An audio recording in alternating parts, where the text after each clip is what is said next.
كنتم خير أمة أخرجت للناس تأمرون بالمعروف وتنهون عن المنكر وتؤمنون بالله ولو آمن أهل الكتاب لكان خيرا لهم منهم المؤمنون وأكثرهم الفاسقون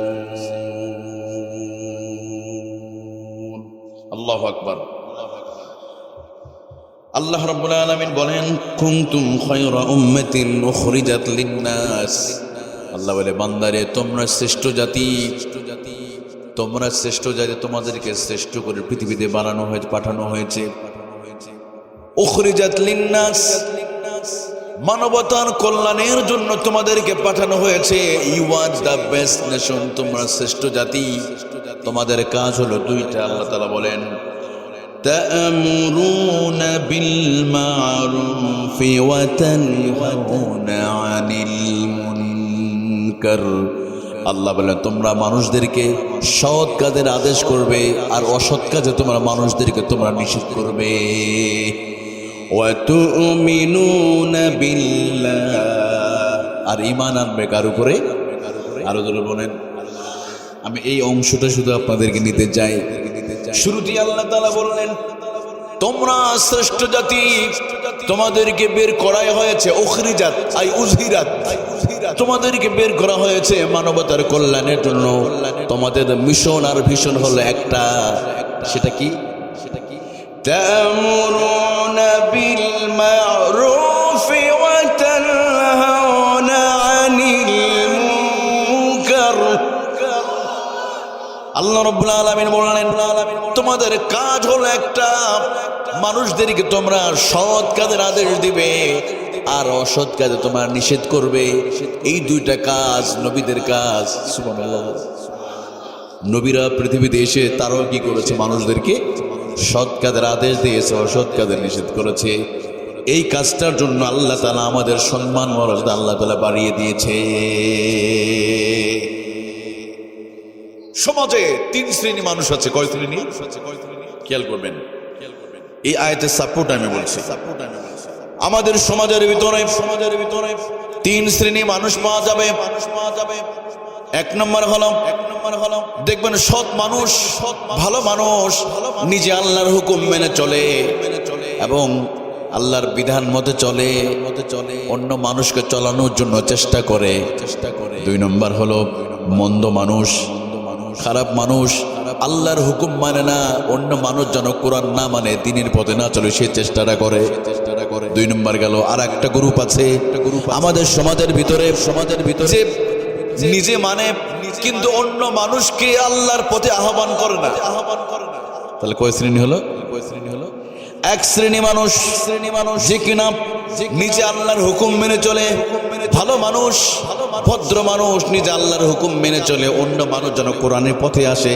দ্বীনের পথে আসে মসজিদমুখী যেন হয় আল্লাহওয়ালা যেন হয় এই জন্য তারা চেষ্টা ফিকির করে অন্যকে নিয়ে ফিকির করে শুধু নিজেই নামাজ পড়ে না মাঝে মাঝে নামাজের তাবলীগ করে মানুষের কাছে দ্বীনের দাওয়াত তাদের কাছে পৌঁছায় দেয় এরকম একটা শ্রেণী আর একটা শ্রেণী হলো এক টোটালি মন্দ মানুষ আল্লাহর হুকুমের সাথে কোনো সম্পর্ক নাই নিজে কোরআন মানেই না দিন মানে না নামাজ নাই রোজা নাই হজ নাই যাকাত নাই বরং কোরআনের কথা শুনলে তাদের সহ্য হয় না এরকম একটা শ্রেণী আছে আর একটা শ্রেণী আছে শুধু নিজে মানে অন্য মানুষকে মানানোর চেষ্টা করে না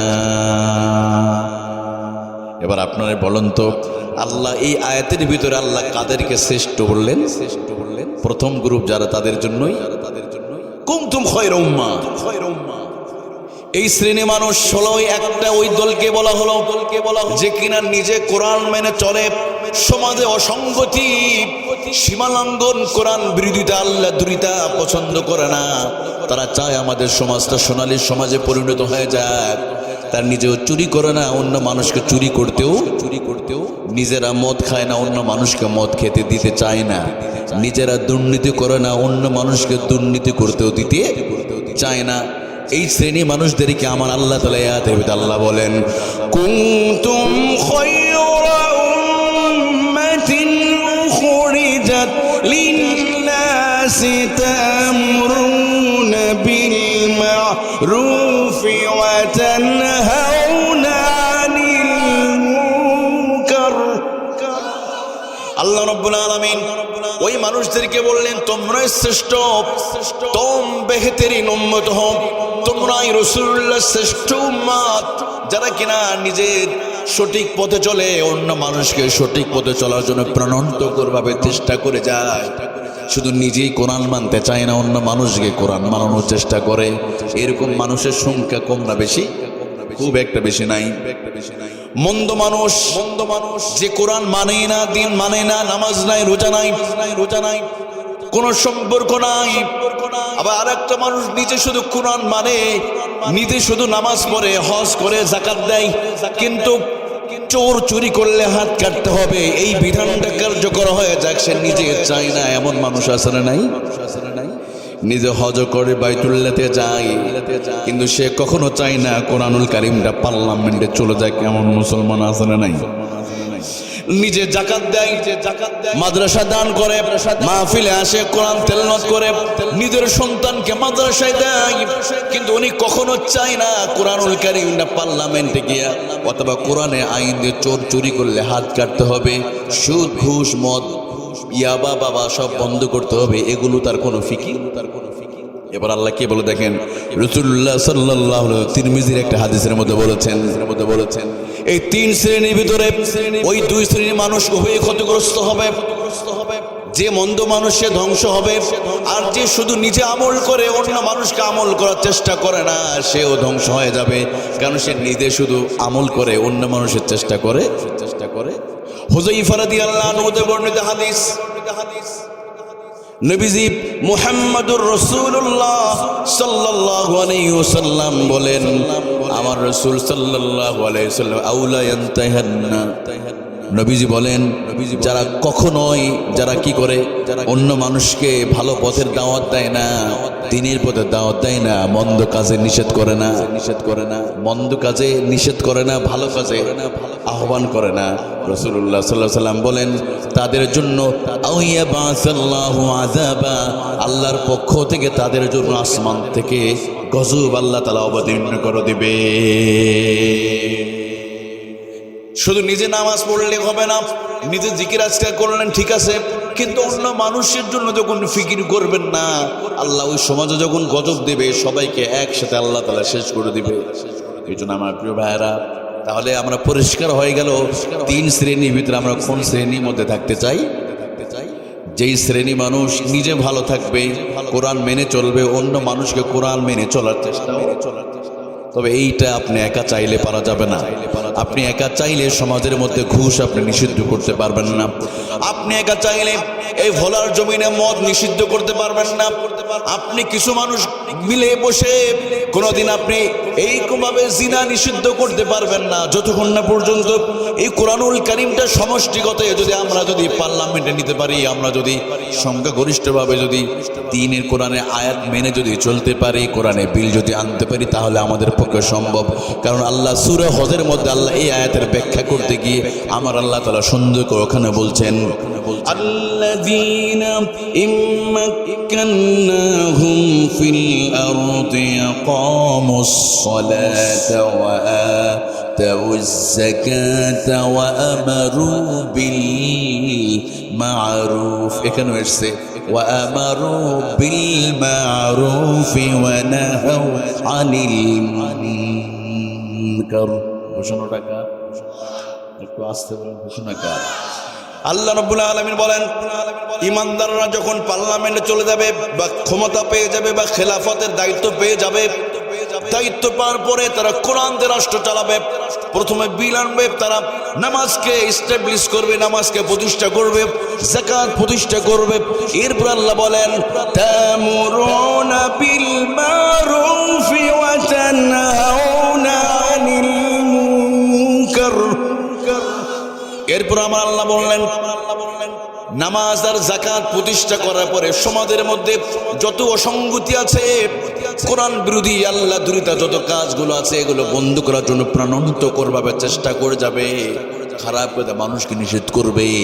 আমার প্রিয় ভাইরা বলেন তো, আপনি আপনার সমাজে যদি কোথাও একটা অন্যায় কিছু হচ্ছে, ইসলাম বিরোধী এবং কোরআন বিরোধী কাজ হচ্ছে, আপনি একা বাধা দিতে গেলে আপনি বলুন আপনাকে আরো খারাপ বলবে, তাই না?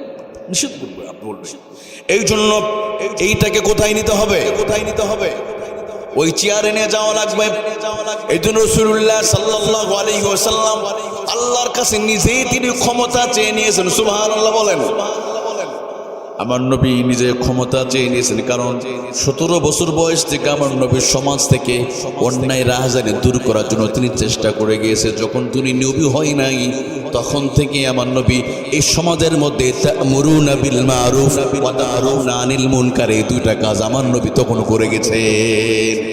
এখনো নবী হয় নাই, মাত্র 17 বছর নবুয়তের দায়িত্ব পায় নাই। দেখলেন আস ইবনে ওয়াইল মক্কাতে এসে, মক্কার মানে সিরিয়ার যার বিজনেসম্যান মক্কাতে আসতো, তাদের সম্পদগুলো লুণ্ঠন করে নিত মক্কাবাসী মানুষগুলো। রাসূলুল্লাহ বললেন, না, এভাবে সমাজকে চলতে দেওয়া যায় না। অতএব যুবকরা আসো। যুবকদেরকে নবী ডাকলেন, ইনভাইট করলেন, তোমাদেরকে নিয়ে আমি একটা সংগঠন তৈরি করতে চাই। বিশেষ করে বিদেশে যারা বিজনেস করার জন্য আমাদের মক্কা আল মুকাররমায় যারা অবস্থান করে, এদের নিরাপত্তা দিতে হবে, এই সমাজকে শান্তি দিতে হবে। সুবহানাল্লাহ। তাহলে আমার নবীজি মুহাম্মদুর রাসূলুল্লাহ সাল্লাল্লাহু আলাইহি ওয়াসাল্লাম 17 বছর বয়সে মক্কা আল মুকাররমায় আস ইবনে ওয়াইল, মক্কার একজন বড় লুণ্ঠনকারী চাঁদাবাজ ছিল। ওই বড় চাঁদাবাজ আস ইবনে ওয়াইল তারা এভাবে সিরিয়ার বিজনেসম্যানদের জায়গা জমি দখল করে নিত, তাদের ব্যবসার সম্পদগুলো চুরি করে নিত। রাসূলুল্লাহ বলেন, না, সমাজ আর অসঙ্গতি হতে দেওয়া যায় না। এবার যুবকদেরকে নিয়ে আমার নবী তিনি একটা সংগঠন তৈরি করলেন শান্তি প্রতিষ্ঠার জন্য। একটু আস্তে করে বলতে হবে, ওই সংগঠনের নামটা কি? মাশাআল্লাহ, সব জেনে গেছে। আর একটু জোরে বলতে হবে, কি নাম? এবার আপনারা কি বলবেন? আমার নবীর 17 থেকে নিয়ে 40 পর্যন্ত কত বছর বয়স? 23 বছর। আমার নবী কি পুরো পৃথিবীতে মক্কা মুকাররমায় আমার নবী কি প্রকৃতপক্ষে শান্তি প্রতিষ্ঠা করতে পেরেছিলেন? পারে নাই। কারণ এখনো কোরআন নাজিল হয় নাই, চেষ্টা করে গেছে। আমার নবী চেষ্টা করেছে 17 থেকে 23 পর্যন্ত, কোরআনুল কারীম নাজিল হওয়ার আগ পর্যন্ত, নবুয়তের দায়িত্ব পাওয়ার আগ পর্যন্ত আমার নবী সমাজ থেকে অন্যায় রাহাজানি, চুরি, বাটপারি, টেন্ডারবাজি, চাঁদাবাজি বন্ধ করার জন্য আমার নবী তখন চেষ্টা করে গেছে। কিন্তু 17 থেকে 23 পর্যন্ত আমার নবী সফল হতে পারে নাই। কারণ একটাই, আমার নবীর দল ছিল কিন্তু কোনো সংবিধান ছিল না। কোরআন ছিল তখন ছিল না। নবী সংবিধান, তার দল ছিল হিলফুল ফুদুল, অসংগত যুবক। এক মর্মে তারা সিদ্ধান্ত নিল, না, এই সমাজে কোনো অসঙ্গতি হতে দেওয়া যাবে না। আগে তাদের শপথটা ছিল এরকম, আমরা নিজেরা পাপ করব না, মানুষকে পাপ করতে দিব। সুবহানাল্লাহ, কমিটমেন্টটা কি দেখেন, আমরা নিজেরা কোনো অন্যায় করব না, এই সমাজে কোনো মানুষদেরকে অন্যায় হতে দিব। কিন্তু প্রকৃতপক্ষে সমাজে শান্তি আনতে আমার রাসূলুল্লাহ সাল্লাল্লাহু আলাইহি ওয়াসাল্লাম 40 বছর আগে তিনি 100% সফল হতে পারেন নাই। কারণ নবীর দল ছিল কিন্তু সংবিধান, কোরআন। এবার আসেন, আমাদের বাংলাদেশে গত 54 বছর ধরে অনেক দল আছে, কোটি কোটি ভক্ত অনুরাগী আছে, কিন্তু সেই সমস্ত দলগুলোর সংবিধান কোরআন না মানুষের আইন? একটু আস্তে বলতে হবে। যার কারণে গত 54 বছর ধরে বাংলার জমিনে নির্বাচন আসলে আমাদেরকে অনেক সময় প্রতিশ্রুতি দেওয়া হয়, শুধু আপনারা একটু দিবেন, আমরা ইতালি বানায় দিব। বলেন, এর আগে আমাদেরকে বলা হলো, ও বাবাজিরা, আপনার শুধু একটা বার আপনার আমাদের দেন, একদম ঘরে ঘরে চাকরি, ঘরে ঘরে কি করে দেওয়া হবে, চাল একদম 5 টাকা 10 টাকা খাওয়ানো হবে, ঘরে ঘরে চাকরি দেওয়া হবে। আমরা দেখলাম ঘরে ঘরে মামলার লাশ উপহার দেওয়া হয়েছে। তখন ঠিক কিনা? 10টা তো দূরের কথা, 80 টাকা পর্যন্ত আপনার চাল কিনে খাইছেন, তাই না? বারবার এ প্রতিশ্রুতি দেওয়া হয়। গত 54 বছর ধরে এই বাংলার জমিন থেকে হত্যা, রাহাজানি, খুন, ধর্ষণ আমরা কোনোদিন বন্ধ করতে পারিনি। কথা বলা ঠিক কিনা? কারণ হলো আমাদের দল আছে, কোটি কোটি ভক্ত অনুরাগী আছে, এই দলগুলোর ভিতরে কোরআনের আইন নাই, কোরআন সংবিধান হিসেবে ছিল না বলে তারাও সফল হতে, এমনকি এই 54 বছরের ভিতরে নারীদেরকে আমরা ক্ষমতায় বসিয়ে দিলাম। প্রধান দুইটি দলের প্রধান পুরুষ না নারী? দুইজন, নারী না পুরুষ? তার মধ্যে একজন অসুস্থ আছেন, 3 বার প্রধানমন্ত্রী বেগম খালেদা জিয়ার জন্য আমরা দোয়া করি, তাই না? আল্লাহ ওনাকে সুস্থ করে দিক, আমিন। কারণ উনি আলেম ওলামাদের বিরুদ্ধে কথা বলতেন না, আমি শুনে নাই, এজন্য ওনাকে অনেকে ভালোবাসে। এবং ওনার স্বামীও তো ছিলেন ইসলামী মূল্যবোধে বিশ্বাসী, ভারত বিদ্বেষী ছিলেন। আমি শহীদ প্রেসিডেন্ট জিয়াউর রহমানকে ভালোবাসি শুধু একটা, উনি ভারত বিদ্বেষী ছিল। কারণ ভারত আমাদের শত্রু, এটা যেদিন আপনি বুঝে যাবেন সেদিন আপনি দেশপ্রেমিক হয়ে যাবেন। কথা বলেন ঠিক কিনা? আবার উনি যে অসুস্থ, উনি নিজেও কখনো দেখবেন মিডিয়াতে আলেম ওলামা, হুজুর, মাদ্রাসা, জঙ্গিবাদ এগুলোর তেমন কথা বলতেন না। এই জন্য হুজুররা কিন্তু আমরাও করি, তাই না? এতে কোনো সমস্যা নাই। যাই হোক, আমার কথা অন্য কথা। আমার কথা হলো যে এই যে প্রধান দুইটি দলের প্রধান যারা ছিলেন, 54 বছরের ভিতরে 29 বছর মহিলারা রাষ্ট্র চালিয়েছে। কত বছর? কোন এক সময় স্বরাষ্ট্রমন্ত্রী মহিলা, পররাষ্ট্রমন্ত্রী মহিলা, শিক্ষামন্ত্রী মহিলা, পররাষ্ট্রমন্ত্রী মহিলা, সব স্পিকার মহিলা, সবগুলো গুরুত্বপূর্ণ পদে মহিলাদেরকে বসানোর পরেও মহিলারা, এই দেশের মহিলাদেরকে তারা নিরাপত্তা দিতে কি পেরেছে? নাই। এমনকি আহারে এই যে সুবর্ণচরে গত টামে নির্বাচনের সময় আমার এক বোনকে শুধুমাত্র অপোজিশন দলে ভোট দিয়েছিল বলেই 5 জন মিলে একজন নারীকে ধর্ষণ করেছে। নাউজুবিল্লাহ। এই বিজয়ের মাসেও গত কয়েকদিন আগে শরীয়তপুরে ধর্ষণ করা হলো। আজকে 16ই ডিসেম্বর, 12ই ডিসেম্বরে ধর্ষণ হয়েছে। অথচ আমাদের মুক্তিযোদ্ধারা তাদের বুকের তাজা রক্ত ঢেলে দিয়ে 56,000 বর্গ মাইল খুঁজে একটা রাষ্ট্র তারা উপহার দিল, একটা পতাকা, একটা ফ্ল্যাগ দিয়েছে। হানাদার বাহিনীর হাত থেকে দেশটা আমরা উদ্ধার করে, কিন্তু আমরা প্রকৃতপক্ষে এখন আমরা গরিব, অসহায় এবং নারীদেরকে পরিপূর্ণভাবে আমরা নিরাপত্তা দিতে পারি নাই। কারণ হলো একটাই, যত নারীরা ক্ষমতায় ছিল ওই নারীরা কোরআন দিয়ে ধর্ষণের বিচার করে নাই বলে তারা গত 54 বছরের ভিতরে 31 বছর মহিলার রাষ্ট্র চালার পরও মহিলাদের তারা নিরাপত্তা দিতে পারে না। কারণ একটা, সেটা কি? কোরআন দিয়ে তারা বিচার করে নাই। আল্লাহ তাআলা বলে, বান্দারে শোনো, 54 বছর লাগবে না, 54 মাস লাগবে না, 54 সপ্তাহ লাগবে না, 24 ঘন্টার ভিতরে আমি আল্লাহ তাআলা ধর্ষণ বন্ধ হয়ে যাবে। যদি তোমরা কোরআনুল কারীমকে যদি পার্লামেন্টে নিয়ে কোরআনে আইন দিয়ে যদি তোমরা ধর্ষণের বিচার যদি করতে পারো। কে বলছে তা? فمن تبع هداي فلا خوف عليهم ولا هم يحزنون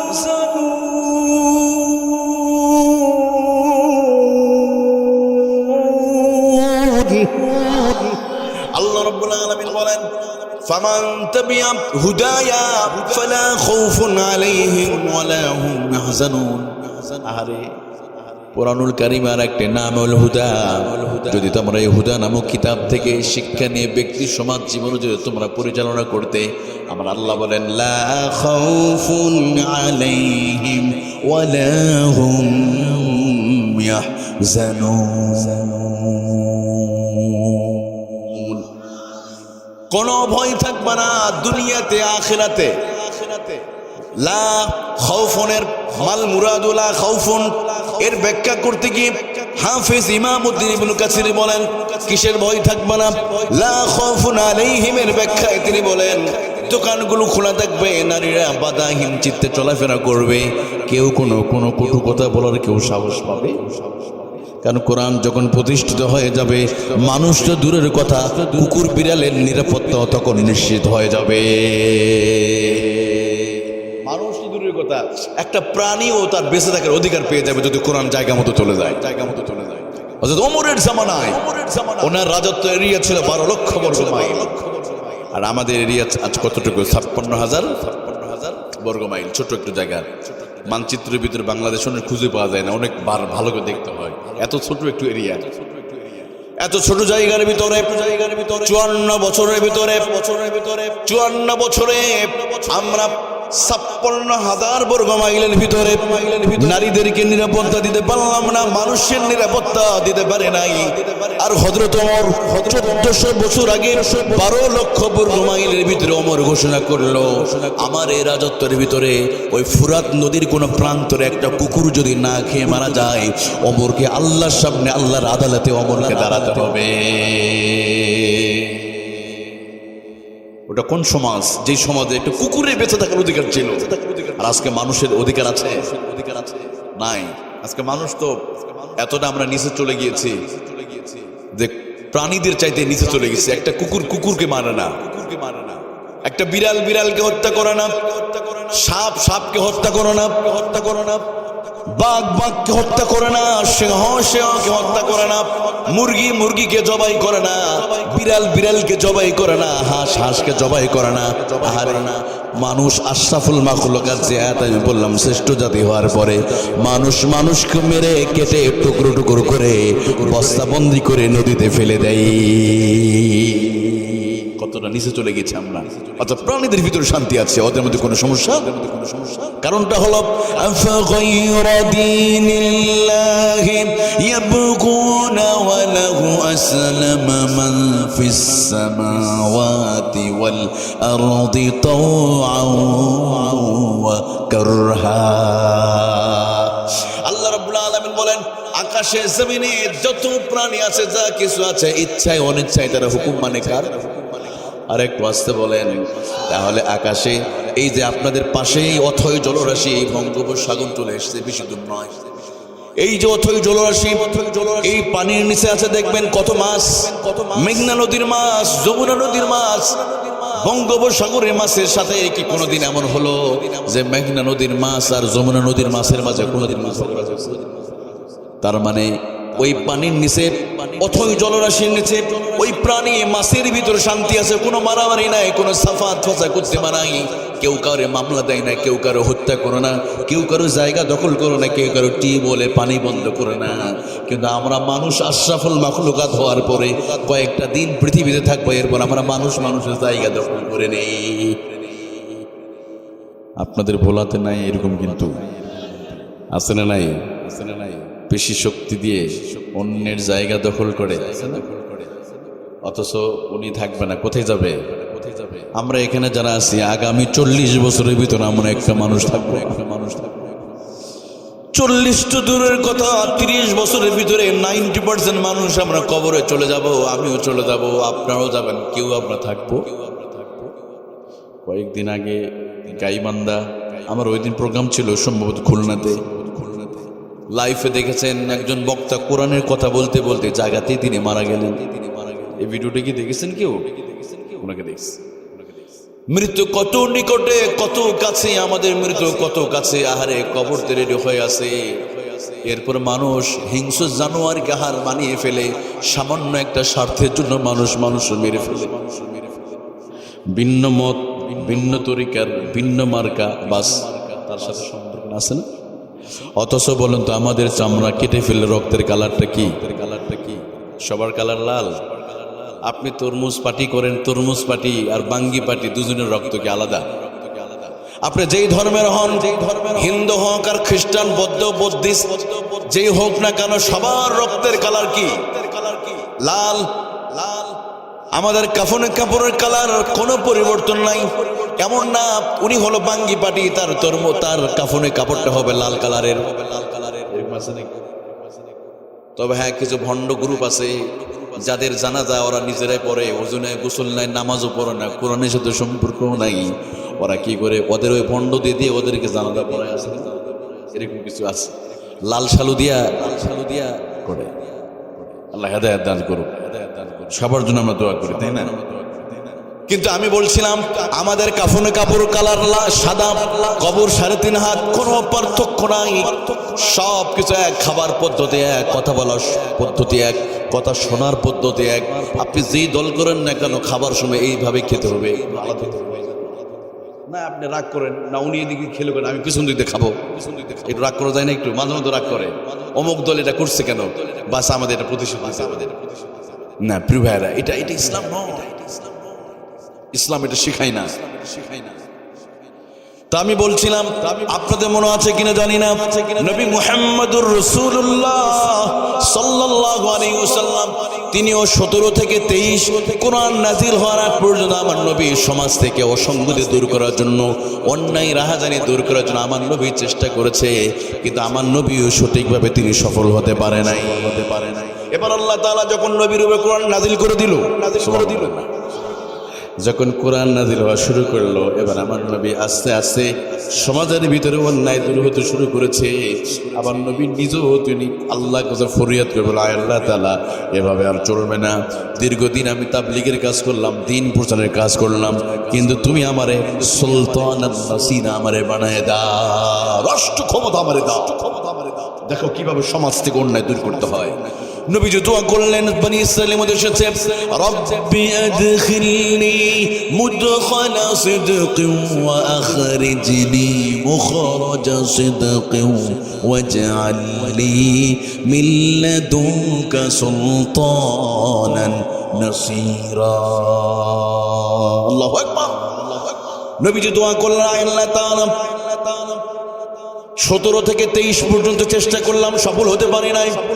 মক্কাতে 13 বছর, আল্লাহ তুমি আমারে সুলতানান নাসীরা দাও, রাষ্ট্র ক্ষমতা তুমি আমারে দিয়ে দাও।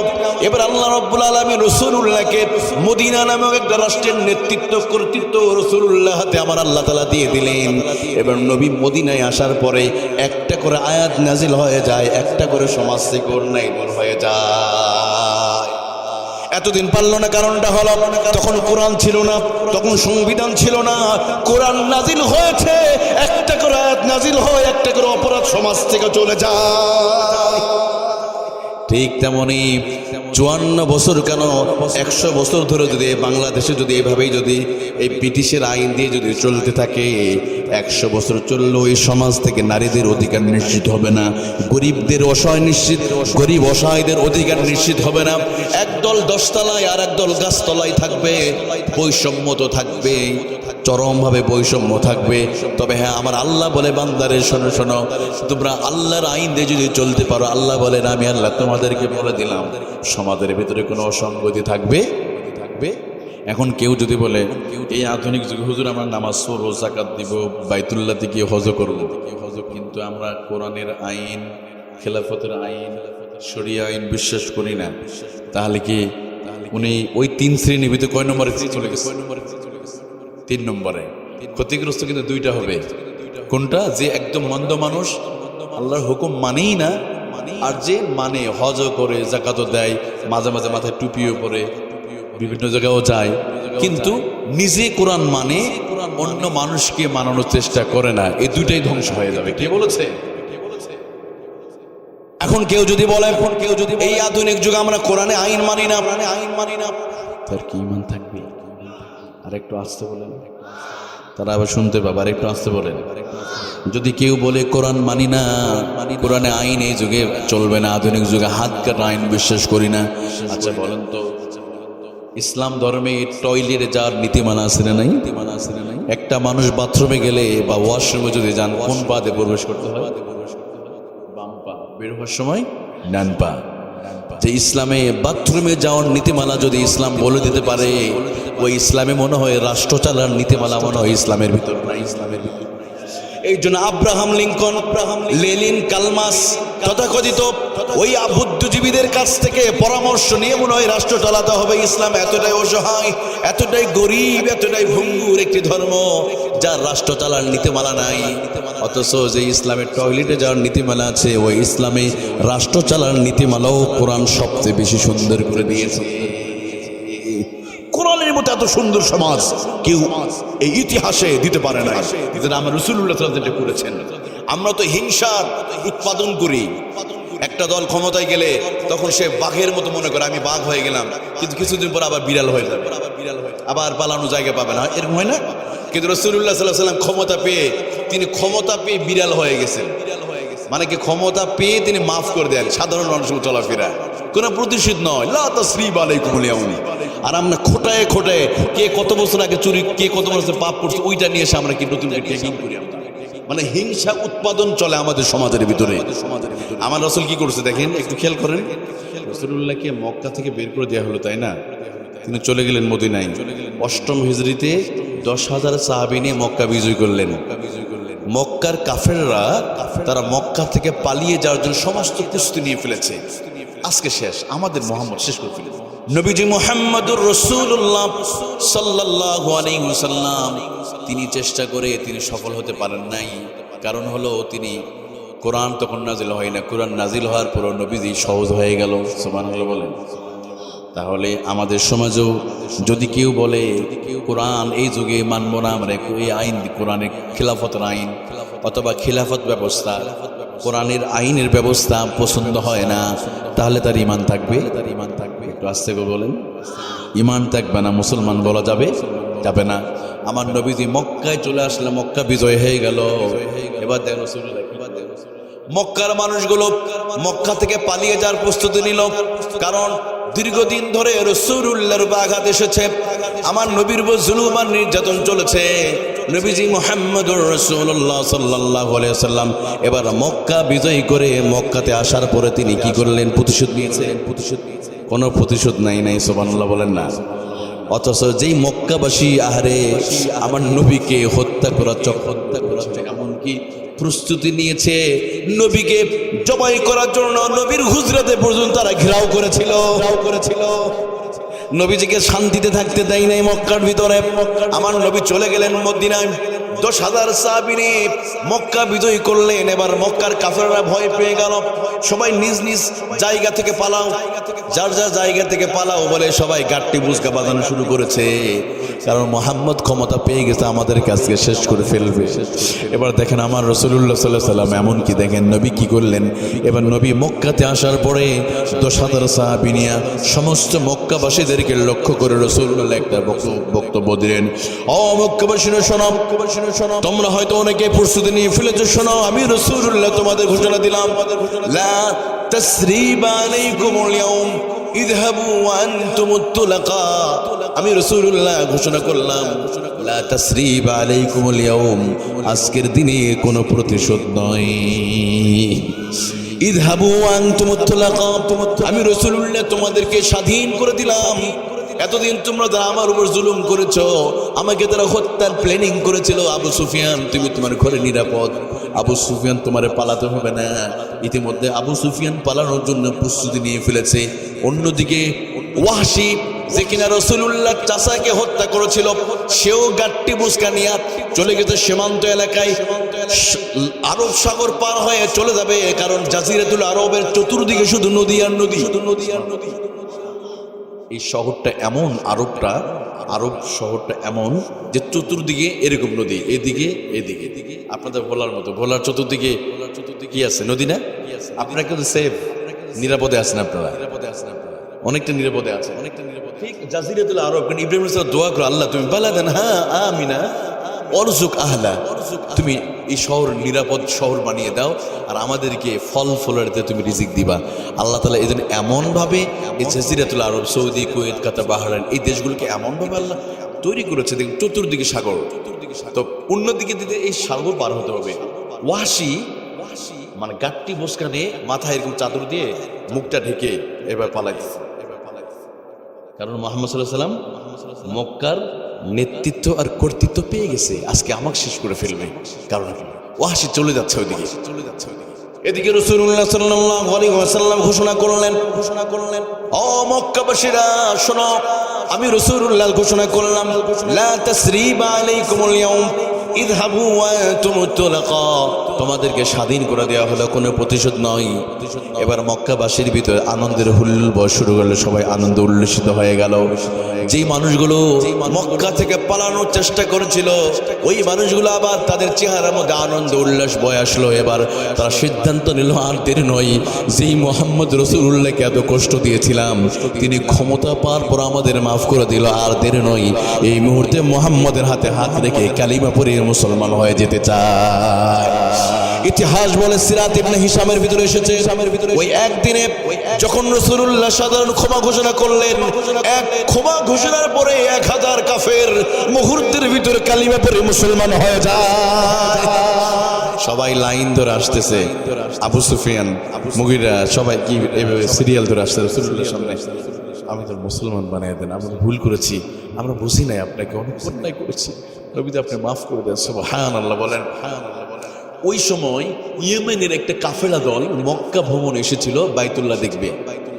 ওই যুগে যারা বেঈমান তারাও বাইতুল্লাহ দেখতে আসতো। ওই গ্রুপটা দেখলো কি ব্যাপার, মুহাম্মদ পালিয়ে গেছিল যে মানে মক্কাতে আসার পর সবাই মাফ করে দিয়েছে। এটা কোন ধরনের মানুষ উনি, কতটা হৃদয়বান মানুষ, কোন প্রতিশোধ যাকে হত্যা করার জন্য চেষ্টা করলো, মানে এত নির্যাতন করলো, নিজের জন্মভূমিতে থাকতে পারলো না, উনি আজকে নেতৃত্ব কর্তৃত্ব পেয়ে গেছে, এরপর মাফ করে দিয়েছে। আসলে মোহাম্মদ তো সাধারণ মানুষ নয়। ওই গ্রুপের মানুষগুলো তারাও এসে নবীদের সাথে দেখা করতে আসলো, দেখি না মোহাম্মদ কেমন। আমার নবীর সামনে এসে যখন দেখে রাসূলুল্লাহ সাল্লাল্লাহু আলাইহি ওয়াসাল্লামের সুন্দর চেহারা মোবারক দিকে, তার মুখের বিনয় নম্রতার কোমল হৃদয়ের অধিকারী মানুষটা দেখে তারা বলল, আমরাও সিদ্ধান্ত নিতে চাই, আমরা এসেছিলাম মক্কা দেখার জন্য, কিন্তু এই মুহূর্তে মুহাম্মদের হাতে হাত রেখে কালিমা পড়ে মুসলমান হয়ে যেতে চাই। সুবহানাল্লাহ। সূরা নাসরের মধ্যে আল্লাহ বলছে, রাসূলুল্লাহ যখন প্রথম দিকে এই মক্কাতে যখন দাওয়াত দিচ্ছিলেন তখন একা কয়জন, একজন মানুষ, নবী পরিবার, ফ্যামিলি, সমাজ রাসূলুল্লাহর বিরুদ্ধে দাঁড়িয়ে গেল, নবীজিকে পাথর মারলো আবু লাহাব, তাব্বাল্লাকা আলি হাযা জামাআতানা। এটা ইতিহাস তো জানেন, কেউ সাপোর্ট করে নাই। নবী নামাজ পড়তে যেত, মাথার উপরে উঠে নারী ভুরু চাপায় দিত, এমন একটা কষ্টের সময় ছিল না। নবীজি দাওয়াত দিতেও পারেন না, প্রকাশ্যে বের হতে পারেন না, পাহাড়ে গুহায় গুহায় 3 বছর ধরে দাওয়াত দিলেন। নবীর মনটা বড় খারাপ। আমার আল্লাহ বড়, নবী আপনি মন খারাপ করেন না, এমন একটা দিন আসবে এই মক্কার মানুষগুলো দলে দলে কালিমা পড়ে আপনার হাতে তারা মুসলমান হয়ে যাবে। ইযা জা নাসরুল্লাহি ওয়াল ফাতহ ওয়া রাআইতান নাসা ইয়াদখুলুনা ফি দীনিল্লাহি আফওয়াজা।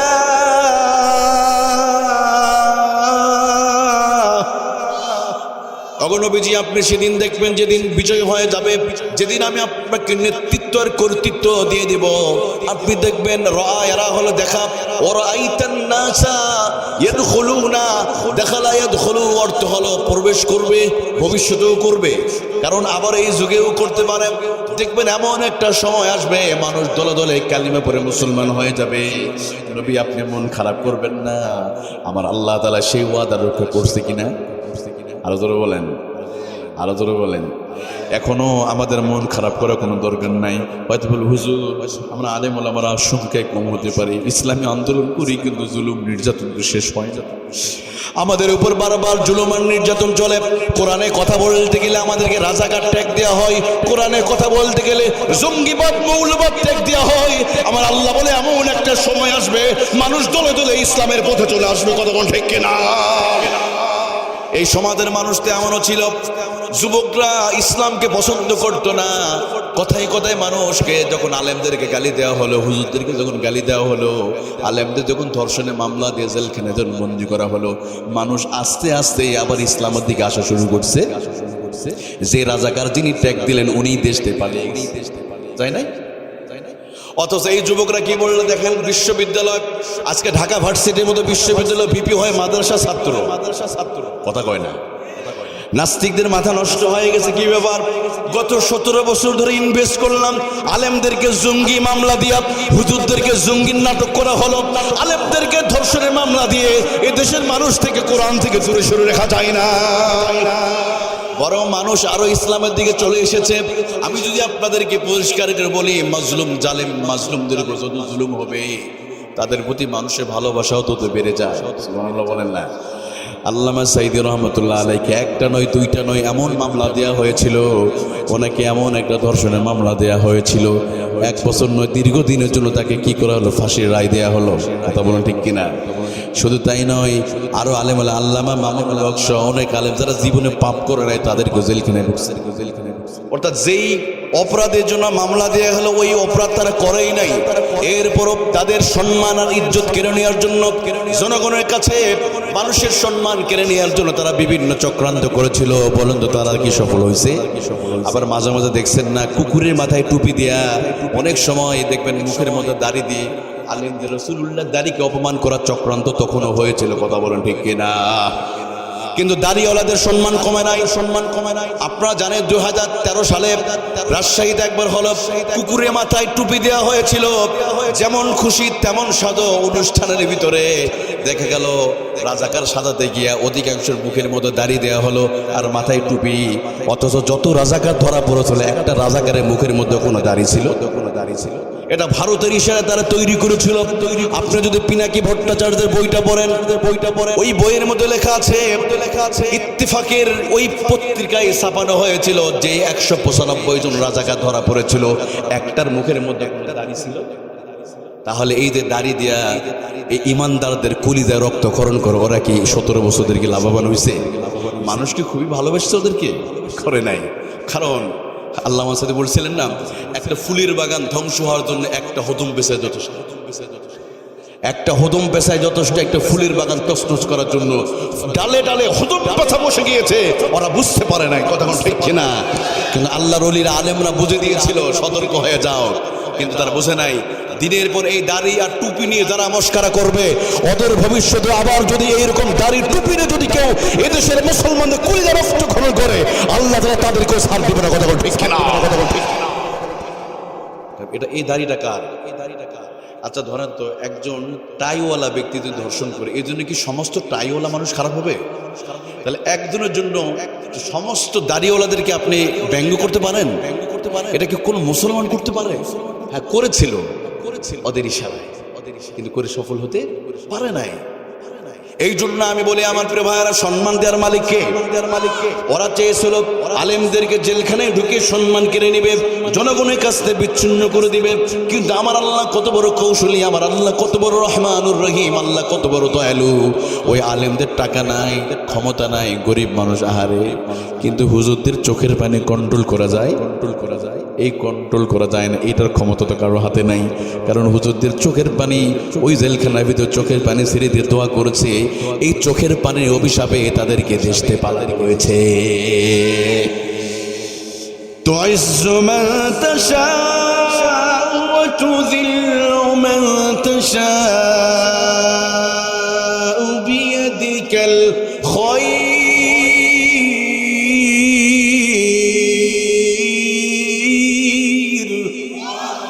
আল্লাহ রাব্বুল আলামিন বলে, আমি আল্লাহ যাকে ইচ্ছা করে সম্মানিত করি, আবার যাকে ইচ্ছা করে বেইজ্জতি করি। তোমরা যদি কোনো মানুষের সম্মান যদি কেড়ে নিতে চাও, আর আমি আল্লাহদের সম্মান দিতে চাই, গোটা পৃথিবী মানুষ বাধা দিলেও তারা সফল হতে পারবে? কোনোদিন তারা সফল হতে পারবে না, পারেনি। দেখেন আপনারা দেখেছেন।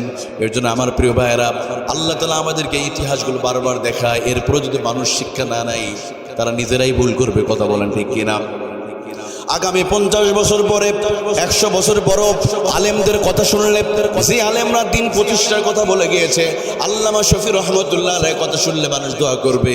আগামী 100 বছর পরও সাইদির কথা শুনলে দোয়া করবে। কিন্তু ওই স্বৈরাচার জালিমের কথা শুনলে মানুষ দোয়া করবে না, আলেমদের জন্য বলবে। কথা কোন ঠিক কিনা? তার সম্মান কি দেয়? আরো জোরে বলেন। এই জন্য আমি বলি আমার বাবাজিরা, আল্লাহ রাব্বুল আলামিন আমাদেরকে জানিয়ে দিচ্ছে, বান্দারে শোনো, তোমরা যদি কোরআনের দিকে আসতে পারো, আল্লাহ তাআলা সমাজটা কি করে দিবে? সোনালী সমাজে পরিণত করে দিবে। কিন্তু এই সমাজে যতদিন কোরআনুল কারীমকে ট্রাইফাট করা হয়েছে, ততদিন আমরা শান্তির মুখ দেখতে পারবো না। তাহলে আমার রাসূল সফল হলো কখন? কোরআন নাজিল হলো যখন। নবীর সংবিধান যখন পেল তখন তিনি সফল হয়ে গেলেন। কেমন সফল হলেন? আমি একটা দৃষ্টান্ত দিচ্ছিলাম। কি দৃষ্টান্ত? ওই যে নবী সাল্লাল্লাহু আলাইহি ওয়াসাল্লাম তিনি যখন ক্ষমতা পেলেন তখন এসে কি সাধারণ ক্ষমা ঘোষণা করলেন। সুবহানাল্লাহ। ঠিক এখনো কোনো ইসলামিক দল, কোনো ইসলামী মূল্যবোধে বিশ্বাসী, অর্থাৎ কোনো আল্লাহর প্রিয় বান্দারা যখন ক্ষমতা যাবে তারাও কি করবে? সাধারণ ক্ষমা ঘোষণা করবে। সবাই নিরাপদ, হিন্দু বৌদ্ধ খ্রিস্টান সবাই নিরাপদ থাকবে, সমান নিরাপদ থাকবে। কারো উপরে কি কোনো অধিকার চাপিয়ে দেওয়া হবে? রাসূল যেমন ক্ষমতা পেয়ে মাফ করেছে, রাসূলের উত্তরসূরিরা যারা ক্ষমতায় আসবে তারাও সবাইকে তিনি মাফ করে দেবেন। কোনো প্রতিশোধ চলবে না, কারণ আমরা পৃথিবীতে মুসলমান ভাই ভাই, কথা বল ঠিক কিনা? এমনকি দেখেন যে ওয়াহশীর কথা বলছিলাম, একটু খেয়াল করেন, সবাই তো মক্কা থেকে পালাও, যে যার জায়গা থেকে পালাও, তাই না? এমন সময় ওয়াহশী সে সীমান্তবর্তী এলাকা দিয়ে মানে আরব সাগর পার হয়ে চলে যাবে। লোকেরা ওয়াহশীকে দেখে বলে, ও ওয়াহশী আইনা তুরিদ, তুমি কোথায় যাও? ওয়াহশী বলে, মুখটা ঢেকে রেখেছে, কারণ সে তো একজন খুনি, প্রসিদ্ধ খুনি, রাসূলুল্লাহ চাচাকে জবাই করেছিল। ওয়াহশী বলে, দেখো মুহাম্মদ রাসূলুল্লাহ মক্কা বিজয় করে ফেলেছে, এখন তখন একা ছিল, আর এখন 10,000 সাহাবী নিয়ে মক্কা বিজয় করে ফেলেছে, চরম ক্ষমতার মালিক হয়ে গেছে। অতএব মুহাম্মদ আমারে রাখবে না, আমারে কুচু কাটা করে ফেলবে, এই জন্য আমি মক্কা থেকে পালিয়ে চলে যাচ্ছি। এবার ওয়াহশীকে বলা হলো, লোকেরা বলল, ওয়াহশী তুমি কি জানো না মুহাম্মদ তিনি ক্ষমতা পেয়ে তিনি প্রথমে লা তাসরিবা আলাইকুমুল ইয়াউম ইযহাবু ওয়া আনতুমুত তুলাকা, তিনি সবাইকে সাধারণ ক্ষমা ঘোষণা করেন, ক্ষমা ঘোষণা। ওয়াহশী বলে, দেখো আমি জানি মুহাম্মদ রাসূলুল্লাহ সবাইকে তিনি মাফ করে দিয়েছে, কিন্তু আমার মনে কয় মুহাম্মদ রাসূলুল্লাহ সবাইকে মাফ করলেও আমারে মাফ করবে না। আমার বড় ভয় হয় মুহাম্মদ বুঝি আমারে মনে হয় শেষ করে দিবে, আমারে মাফ করবে না। সবাইকে মাফ করতে পারে কিন্তু আমারে মাফ করবে না। লোকেরা বললো, কেন? তুমি কি অপরাধ করেছো? তুমি কি এত বড় ভুল করেছো? এবার ওয়াহশী বলে, দেখো উহুদের প্রান্তরে উহুদের যুদ্ধের দামামা বেজে গিয়েছে, আর সেদিন রাসূলুল্লাহর চাচা আমির হামজাকে কাছে পেয়ে আমি ওয়াহশী, তখন আমি তো বেঈমান ছিলাম, আমি ওই বল্লম দিয়া আমির হামজার বাম পাশে ওই শাবল মারার কারণে, আঘাত করার কারণে তার কলিজা বের করে, ওই কলিজাটা আবু সুফিয়ানের স্ত্রী হিন্দাকে আমি দিয়েছিলাম। হিন্দা আমির হামজার চর্বিকে তার কলিজাকে চর্বণ করেছে, আর তার কলিজা কেটে টুকরো টুকরো করে আমরা ফেলে দিয়েছিলাম। আমার বিশ্বাস মুহাম্মদ রাসূলুল্লাহ সবাইকে মাফ করলো, আমারে মাফ করবে না। কারণ আমার চেহারা যখন দেখবে, ওয়াহশীর চেহারা যখন দেখবে, আমির হামজার দৃশ্য তার চোখে ফুটে উঠবে। ওই উহুদের প্রান্তরে আমির হামজাকে শহীদ করে দিয়েছিলাম, আমার বড় ভয় হয়, আমার মনে রাখবে না। লোকেরা বললো, ওয়াহশী তুমি হয়তো জানো না, যেই মানুষটা এতদিন পরে আসার পরে যখন সবাইকে যখন মাফ করে দিয়েছে, তোমারও হয়তো মাফ করতে পারে, যাও না তুমি একটাবার, তুমি চেষ্টা করে আসো, রাসূলুল্লাহ দরবারে যাও। এবার ওয়াহশী চলে গিয়েছে, দুজাহানের সরদার, আখিরাতের বেরিস্তান, ইমামুল মুরসালিন, সাইয়্যিদুল মুরসালিন নবী মুহাম্মদুর রাসূলুল্লাহর হুজুরে চলে গিয়েছে। পিছন থেকে সালাম দেয়, আসসালামু আলাইকা ইয়া রাসূলুল্লাহ। নবীকে সালাম দিয়ে নবী বলে, কে? ওয়াহশী পিছন থেকে বলে, আমি ওয়াহশী। নবী বললেন, কোন ওয়াহশী? পর ওয়াহশী বলে, আমি হলাম সেই ওয়াহশী যে ওয়াহশী আপনার চাচাকে উহুদের প্রান্তে শহীদ করে ফেলেছে। নবীজি অবাক হয়ে তাকিয়ে দেখলেন। ওয়াহশী বলে, আমি শুনলাম আপনি ক্ষমা করে দিয়েছেন। আতাইতুকা ইয়া রাসূলুল্লাহ, আমি আপনার কাছে এসেছি তওবা করার জন্য। যদি উরিদু আন মুসলিমা, আপনি যদি ক্ষমা করে দেন আমি আপনার হাতে কালিমা পড়ে মুসলমান হয়ে যাব। উরিদু আন মুসলিমা, আমি এসেছি, আপনি যদি আতাইতুকা, যদি আপনি আমি তওবা করতে এসেছি, যদি আপনি আমাকে মাফ করেন আমি মুসলিমা মুসলমান হয়ে আপনার দলে শামিল হয়ে যাব। সুবহানাল্লাহ বলেন। যখনই সে বলেছে আমি মুসলমান হয়ে যাব, রাসূলুল্লাহ সমস্ত তার রাগ ক্ষোভ মুহূর্তের মধ্যে ভুলে গেলেন। সুবহানাল্লাহ। আচ্ছা আমরা কি করতাম ভাই? আপনার সামনে আপনার মাকে গালি দিয়েছি, বাবাকে গালি দিয়েছি, অথবা কাউরে খুঁত করছে, এমন মানুষ পাইলে আমরা কি করতাম? কত ভয়ঙ্কর আচরণ হতো না, যেটা কোনো ইয়ে থাকবে না, কত ভয়ঙ্কর আচরণ করতাম। কিন্তু নবী সাল্লাল্লাহু আলাইহি ওয়াসাল্লাম কি মুসলিম হবে বাস, মানে ইসলাম কি এত ভালোবেসেছে আমার নবী, শুধু মুসলমান হতে চেয়েছে বাস, তার নিজের স্বার্থ জলাঞ্জলি দিয়েছে। আর আমরা কিন্তু অনেকটা স্বার্থপর, কিন্তু নবীজি ইসলামের জন্য নিজেকে বিলীন করে দিয়েছে। সুবহানাল্লাহ। এবার নবীজি বললেন, তবে এবার ওয়াহশী বলল, রাসূলুল্লাহ সাল্লাল্লাহু আলাইহি ওয়াসাল্লাম, তবে হ্যাঁ আমার একটা শর্ত আছে, আমি মুসলমান হব কিন্তু আমার একটা শর্ত আছে। সর্বনাশ। এমনি এতদিন পরে মুসলমান হতে আসছে, আবার শর্ত লাগায় দেয়। কত বড় বাটপার, খেয়াল করেন। আপনাদের কি কষ্ট হচ্ছে? এবার কি ওয়াহাশি কি বললো? হ্যাঁ, আমি মুসলমান হতে চাই, কিন্তু আপনি আমাকে একটা শর্ত দিতে হবে। ওই শর্ত যদি পূরণ করতে পারেন তাহলে মুসলমান হবে। ওয়াহাশি বললেন, তবে শুনেন, ওগো নবী মুহাম্মদুর রাসূলুল্লাহ সাল্লাল্লাহু আলাইহি ওয়াসাল্লাম, আপনি যদি একটা শর্ত পূরণ করেন। কি শর্ত? উরিদু আন মুসলিমা হাত্তা ইয়াসমা কালাম আল্লাহ।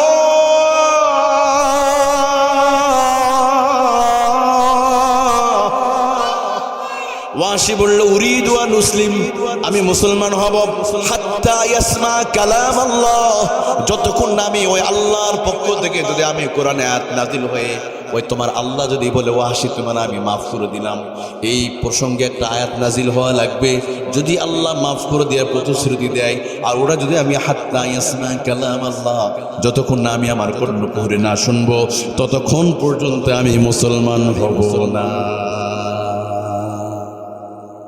যতক্ষণ না আল্লাহ মাফ করে দিয়ে প্রতিশ্রুতি না দিবে, ততক্ষণ পর্যন্ত আমি মুসলমান হব না। আমি শুনতে চাই যে আল্লাহ আমারে মাফ করছে, এই প্রসঙ্গে একটা আয়াত নাজিল হওয়া লাগে। কি ভয়ঙ্কর একটা শর্ত! পাপও করেছে, খুন করেছে, আবার বলে দে আমার বিষয়ে একটা আয়াত নাজিল হওয়া লাগবে। সুবহানাল্লাহ বলেন না? নবী সাল্লাল্লাহু আলাইহি ওয়াসাল্লাম বললেন, এটা কি তোমার সিদ্ধান্ত ওয়াসি? এটা কি তোমার সিদ্ধান্ত? ওয়াসি বলে, হ্যাঁ, এটাই আমার সিদ্ধান্ত। নবীজি বলে, দেখি আল্লাহ তাআলা তোমার বিষয়ে কোনো কিছু বলে কিনা। এবার নবী মুহাম্মদুর রাসূলুল্লাহ সাল্লাল্লাহু আলাইহি ওয়াসাল্লাম বলেন, তাহলে শোনো, আল্লাহ তাআলা একটা ফয়সালা অনেক আগে কোরআনে বলেছে, ওয়াল্লাযীনা লা ইয়াদউনা মা'আল্লাহি ইলাহান আখারা ওয়া লা ইয়াকতুলুনান নাফসাল্লাতী হারামাল্লাহু ইল্লা বিল হাক্কি ওয়া লা ইয়াজনুন। নবীজি বললেন, তাহলে শোনো, আল্লাহ তাআলার একটা ফয়সালা আছে এই বিষয়ে। যদি কোনো ব্যক্তি ওয়াল্লাযীনা লা ইয়াদউনা মা'আল্লাহি ইলাহান আখার, যদি কেউ আল্লাহর সাথে যদি কোনো শিরিক না করে, এক আল্লাহ ছাড়া অন্য কাউকে যদি না ডাকে, লা ইয়াদউনা মা'আল্লাহি ইলাহান আখার, অন্য কাউকে ইলাহ হিসাবে যদি না মেনে নেয়, অর্থাৎ আল্লাহকে আল্লাহ বলে জানে, ওয়ালা ইয়াকতুলুনান নাফসাল্লাতী হারামাল্লাহু ইল্লা বিল হক, কোনো মানুষকে অন্যায়ভাবে কোনো হত্যা করে নাই, অর্থাৎ খুন খারাপি করে নাই, ওয়ালা ইয়াজনুন, আর কোনো নারীর সাথে জিনা করে নাই। এই তিনটা কাজ যে করবে না, যদি কেউ প্রতিশ্রুতি দেয়, আল্লাহ তাআলা তার পূর্বের সমস্ত গুনাহগুলো আল্লাহ মাফ করে দিবে।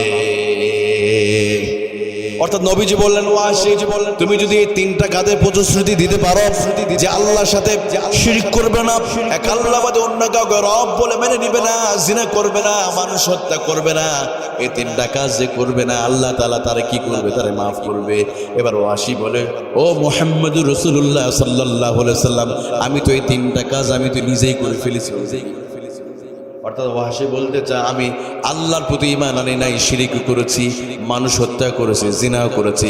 অতএব এটাই যদি হয় আল্লাহর সিদ্ধান্ত, আমার তো মনে হয় না মুসলমান হয়ে কোনো লাভ হবে, কারণ আমি মানুষ হত্যা করে, আপনার চাচাকে আমি হত্যা করে ফেলেছি, তাহলে মুসলমান হয়ে কোনো লাভ নাই, তাহলে আমি চলে গেলাম।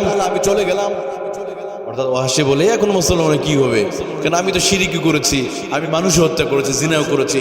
নবীজি বললেন, দাঁড়াও, তোমার শর্তটা আরেকটা আমি একটু কমিয়ে দেই। সুবহানাল্লাহ বলে। এবার আল্লাহ রাব্বুল আলামিন আরেকটা আয়াত নাযিল হয়ে গেল। নবী যেভাবে বললেন, তাহলে শোনো, ইল্লা মান তাবা ওয়া আমানা ওয়া আমিলা আমালান সালিহান ফাউলাইকা ইউবাদদিলুল্লাহু সাইয়্যাতিহিম হাসানাত ওয়া কানাল্লাহু গফুরুর রহিমা। আল্লাহু আকবার, আল্লাহু আকবার। এবার নবীজি বললেন, তাহলে শোনো, আল্লাহ তাআলা বলে, ইল্লা মান তাবা ওয়া আমানা, যদি কেউ আল্লাহর প্রতি ঈমান আনে, আল্লাহ তার গুনাহ মাফ করে দিবে। আবার যদি ঈমান আনার পরে নেক কাজ যদি করতে পারে, তাহলে আল্লাহ তার পূর্বের ইবাদতিলুল্লাহ, আল্লাহ তাআলা সমস্ত গুনাহগুলোকে নেকি দিয়ে আল্লাহ পরিবর্তন করে দিবে। ওয়াসি বলে, ও মুহাম্মদুর রাসূলুল্লাহ সাল্লাল্লাহু আলাইহি ওয়াসাল্লাম, আমি ঈমান আনলাম, এটা আমার জন্য সহজ, কিন্তু ঈমান আনার পরে যদি আমি আবার অনেক কাজ করব কিনা এর গ্যারান্টি আমি দিতে পারবো না, এর শর্ত আমি মানতে চাই না।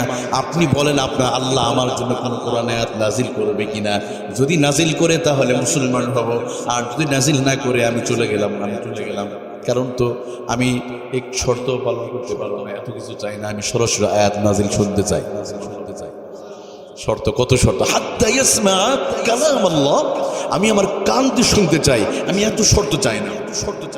এবার নবীজি আবার বললেন তাহলে শোনো, তোমার জন্য এবার একটা শর্ত, ইন্নাল্লাহা লা ইয়াগফিরু আন ইউশরাকা বিহি ওয়া ইয়াগফিরু মা দুনা যালিকা লিমান ইয়াশা ওয়া মান ইউশরিক বিল্লাহি ফাকাদ দাল্লা দালালাম বাঈদা। আল্লাহ নবী বললেন তাহলে শোনো, যদি কোনো ব্যক্তি আল্লাহর সাথে যদি শিরিক না করে, লিমাইয়াশা, আল্লাহ যদি চায় তাকে মাফ করেও দিতেও পারে। ওয়াসি বলে দেখেন নবীজি এই শর্ত মানতে চাই না, যদি আল্লাহ আমারে মাফ না করে তাহলে কি হবে, তাহলে মুসলমান হয়ে কি লাভ হবে? এবার ওয়াসি বলে আমি বুঝেছি আমার মুসলমান হয়ে কোনো লাভ হবে না, আমার গুনাহ যদি মাফ না হয় আমার মতো পাপী ব্যক্তি, তবে আমি চাই এই মুহূর্তে আমার জন্য কোরআন আয়াত নাজিল হয় কিনা। এবার আমার আল্লাহ তাআলা বলে ও নবী আপনি আর দেরি করেন না, ওয়াসি সহ तमाम পৃথিবীর সমস্ত মানুষদেরকে, গুনাহগার মানুষদেরকে আপনি বলে দেন নবী, তাদেরকে আপনি এই মুহূর্তে বলে দেন আল্লাহ তাআলা কোরআন আয়াত নাজিল করে বলেন লা তাকুনাতু মির রাহমাতিল্লাহ ইন্নাল্লাহা ইয়াগফিরুয যুনুবা জামিআ ইন্নাহু হুয়াল গফুরুর রহিম। আল্লাহ তাআলা এবার আয়াত নাজিল করে দিলেন, নবীজি আর দেরি করেন না, ওয়াহশিক সহ পৃথিবীর মানুষকে জানায় দেন। কি জানায় দিবে? যারা গুনাহ করেছে, পাপ করেছে, সীমা লঙ্ঘন করেছে, অহংকারী করেছে, আপনি তাদেরকে বলেন লা তাকুনাতু মির রাহমাতিল্লাহ,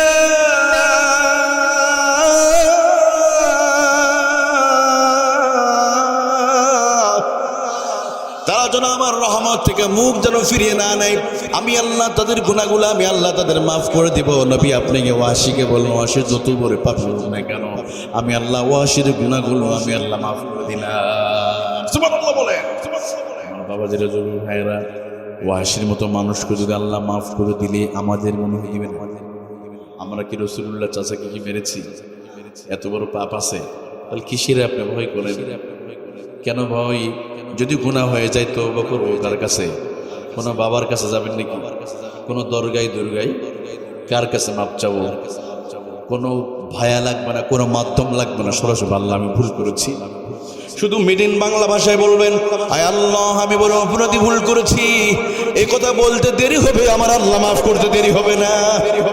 ওয়ায়ুবাদদিলুল্লাহু সাইয়্যাতিহিম হাসানাতিন ওয়া কানাল্লাহু গফুরার রহিমা। আল্লাহ রাব্বুল আলামিন বলে বান্দা তো 10 বছরের মদ খাওয়ার গুনাহ, 10 বছরের ইয়াবা খাওয়ার গুনাহ, 10 বছরের জিনা করা গুনাহ আমি আল্লাহ মাফ করে দিব। যদি হ্যাঁ কেউ বলতে পারে আল্লাহ আর কোনোদিন পাপ করব না, আমি প্রমিস করলাম, শপথ করলাম আমি আর কোনোদিন করব না, এই মর্ম যদি কেউ সিদ্ধান্ত নিতে পারে আপনার গুনাহগুলো পরিবর্তন করে দেবে কে? আলাদা বলেন কে? অতএব যুবক ভাইয়ের কোনো ভয় আছে? আমি শুনলাম এইদিকে যুবক একটু মাঝে মাঝে নেশা করে, আছে নাকি? মদ খায়, গাঁজা খায়। তবে ও যুবক ভাইয়েরা, বাবাজিরা, যদি কেউ এই নেশার মধ্যে থাকেন, যদি কেউ নেশা করেও থাকে আল্লাহ কিন্তু মাফ করবে, কোনো ভয়ের কারণ নাই। তবে এই সমাজের মানুষ থেকে নেশা থেকে যদি বিরত রাখতে হয়, আপনি এসব ওয়াজ করে লাভ নাই, দোয়া করেও কাজ হবে না। জায়গা মতো কোরআনে আইন পাশ করা লাগবে মদের বিরুদ্ধে, কথা কোন ঠিক কিনা? আল্লাহ তাআলা কোরআনে আয়াত নাজিল করেছে না, প্রথমে কিন্তু মদ নিষিদ্ধ করে নাই। প্রথমে কি বলেছে? তোমরা ওটা নিকটে যেও না, লা তাকরাবুস সালাতা ওয়া আনতুম সুকারা, মদ পান অবস্থায় এটা করো না। মদ পান করলে নেশা অনেক বড় পাপের রাস্তা খুলে দেয়। ইসমুল কবির বলা হয়েছে, কিন্তু চূড়ান্ত ভাবে সূরা মাইদা থেকে আল্লাহ নাজিল করে দেন, নবীজি মদিনা থেকে ক্ষমতা পেয়ে গেলেন। কি বললেন? আজ থেকে তোমাদের জন্য মদ নিষিদ্ধ করা হলো। বাস সঙ্গে সঙ্গে ইতিহাস হয়ে গেল। পুরা মক্কার রাস্তাগুলোতে কোন কোন সাহাবীর মুখে তখনও মদ ছিল। যখনই শুনেছে কোরআনে আয়াত নাযিল হয়ে গেছে, সঙ্গে সঙ্গে ফেলে দিয়েছে মদের হাড়িগুলোর। মদের কারণে পুরা মক্কার রাস্তাগুলো যারা মদের কারণে বন্যা বয়ে গিয়েছিল। অথচ আমার প্রিয় ভাইয়েরা, এটা সম্ভব হতে পেরেছে কখন? নবীজি ওই যতদিন তিনি চেষ্টা করেছে, 17 বছর থেকে নিয়ে 40 বছর নবীর উপর যখন কোরআন নাযিল হয় নাই, যখন দল ছিল, সংবিধান ছিল না, ওই সময় কিন্তু আমার নবী মদ নিষিদ্ধ করতে পারে নাই। মদিনাতে আসার পরে যখন চেয়ার পেয়ে গেলেন, তখন কি করেছে? মদ নিষিদ্ধ হয়। এই জন্য আমরা আমাদের দেশের এই অসঙ্গতি দূর করতে গেলে কিয়ামত পর্যন্ত শুধু খালি মদের বিরুদ্ধে ওয়াজ করে যাবেন, আর পার্লামেন্টের চাবিকাঠি বাম রাম আর সেকুলারদের হাতে দিবেন। জীবনে তারা এই দেশ থেকে মদ নিষিদ্ধ করবে না। কথা ঠিক কিনা? মদ নিশামুক্ত সমাজ উপহার দিতে গেলে এই টুপিওয়ালা দাড়িওয়ালা হুজুরদেরকে পার্লামেন্টে পাঠাতে হবে। যারা বিলিভ করে ইসলাম একমাত্র সলিউশন দিতে পারে সমাজের অন্যায় রাহাজানি, তাহলে যারা বিশ্বাস করে ইসলামী আন্দোলন মানে কোরআন দিয়ে যারা শাসন করতে চায়, তাদেরকে আমাদের ওখানে তারা সম্ভব। কিয়ামত পর্যন্ত আপনি পাঠাবেন, দেখবেন মাদক বিরোধী, মাদক নিয়ন্ত্রণ একটা আইন আছে। নিয়ন্ত্রণ কেন? তার মানে কি? নিয়ন্ত্রণ মানে কি? একটু কম করে খেতে হবে, একবারে নিষিদ্ধ করবে না, আবার মাঝে মাঝে সরাসরি অভিযান করবে, একবার বন্ধ করবে না। কিন্তু কোরআন যখন পার্লামেন্টে চলে যাবে, ওই যে সূরা হজের 34 নম্বর আয়াত করে বলা হচ্ছে, আল্লাহ কি বলছেন? নামাজ প্রতিষ্ঠা করবে, যাকাত প্রতিষ্ঠা করবে, তা'মুরুনা বিল মা'রুফ ওয়া তানহাউনা আনিল মুনকার, অসৎ কাজ থেকে বিরত রাখবে। তখন তারা কি সরাসরি কোরআন আয়াত দিয়ে মদ নিষিদ্ধ করে দেবে। সুবহানাল্লাহ বলেন। এ মদ, গাঁজা, ইয়াবা যারা খায়, এগুলো আপনি জীবনে ওয়াজ করে। আচ্ছা, আমি একটা উদাহরণ দিয়ে বলি আপনাদেরকে। 10,000 বক্তা, ঈদ ওয়াজ মাহফিলও লাগবে না। এত মাহফিল করার দরকার নাই তো ভাই। যদি কোরআন পার্লামেন্টে চলে যায়, মাহফিল এত লাগবে না। কি জন্য আপনাদের বলি? আচ্ছা, বর্তমান ক্ষমতা কি আছে? ডক্টর ইউনূস, তিনি চেয়ার, বাংলাদেশের মূল চেয়ারে তিনি আছে, চাবিকাঠি তার হাতে, তাই না? আচ্ছা, 10,000 বক্তা 10 বছর ধরে নামাজের ওয়াজ করে যতটা মানুষ নামাজি হবে, খেয়াল করেন, ডক্টর ইউনূস তার চেয়ার থেকে শুধু 10 সেকেন্ড বলবে, আজ থেকে বাংলাদেশে নামাজ বাধ্যতামূলক করা হলো। এটা বলতে লাগবে কয় সেকেন্ড? 10 সেকেন্ড। আর অন্যদিকে আমাদের মতো হুজুররা 10 বছর ধরে বাংলাদেশের 56,000 বর্গ মাইলের ভিতরে 10 বছর ধরে নামাজের ওয়াজ করবে। এই 10 বছর ধরে নামাজের ওয়াজ করে যতটা মানুষ নামাজি না হবে, এই চেয়ারওয়ালা তার চেয়ার থেকে বসে শুধু 10 সেকেন্ড বলবে। আজ থেকে বাংলাদেশে কোর্ট কাছারি আদালতের সব জায়গায় নামাজ বাধ্যতামূলক করা হলো। বুঝে থাকলে আপনারাই বলেন, ওই 10 বছরের ওয়াজের চাইতে 10 সেকেন্ডের কথাই বেশি মানুষ নামাজি হয়ে যাবে। তাহলে তখন কি আর মাহফিল লাগবে? কারণ সমাজ পরিবর্তন হয়ে যাবে। কিন্তু বড়ই আফসোস, এটা যখন আমরা বলতে যাই, তখন আমাদেরকে বলা হবে জঙ্গিবাদ আর মৌলবাদ, বলা হবে রাজাকার। নতুন করে একটা গালি চলে আসছে। তবে হ্যাঁ, যতই গালি দেন, পাবলিক এগুলো আর খায়?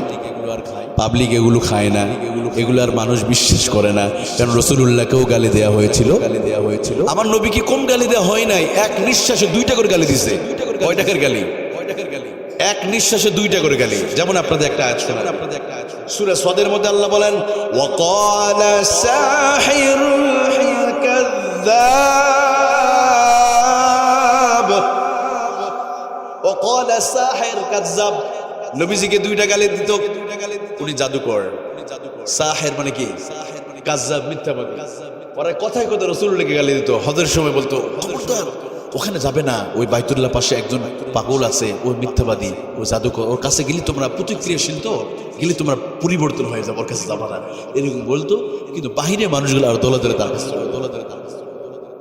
বলেন না, যত নিষেধ করতো তত মানুষ তাদের কাছে যেত, প্রতিক্রিয়াশীল। বা যাদের কাছে গেলে মনে করতো যে মানে ওরা এটা খারাপ, এটা খারাপ, বিভিন্ন ট্যাগ দেওয়া হতো। এই ট্যাগিংটা এখনো চলতেছে, কিন্তু এখনো চলতেছে। তবে এটা মনে রাখবেন, যত গালি দিবেন, যত বকা দিবেন, তত ওই মানুষগুলো যদি ভালো সার্ভিস দেয়, ভালো ব্যবহার আপনি দেখাতে পারেন, তো মানুষ তো সেটাই গ্রহণ করবে ভাই। এই জন্য আমাদেরকে যতই হুজুরদেরকে যতই গালি দেওয়া হোক, কিন্তু মানুষ আলেমদের যে গালি দেওয়া হয়েছে মানুষ বুঝে গেছে এদেশের দেশের সবচেয়ে সোনার সন্তান যদি বলা হয় সেগুলো হলো আলেম ওলামা, সেগুলো হলো আলেম। কিন্তু যাদেরকে সোনার ছেলে বলা হয়েছিল তারাই কি করতো? দেশের টাকা পাচার করেছে, ধর্ষণে সেঞ্চুরি করেছে।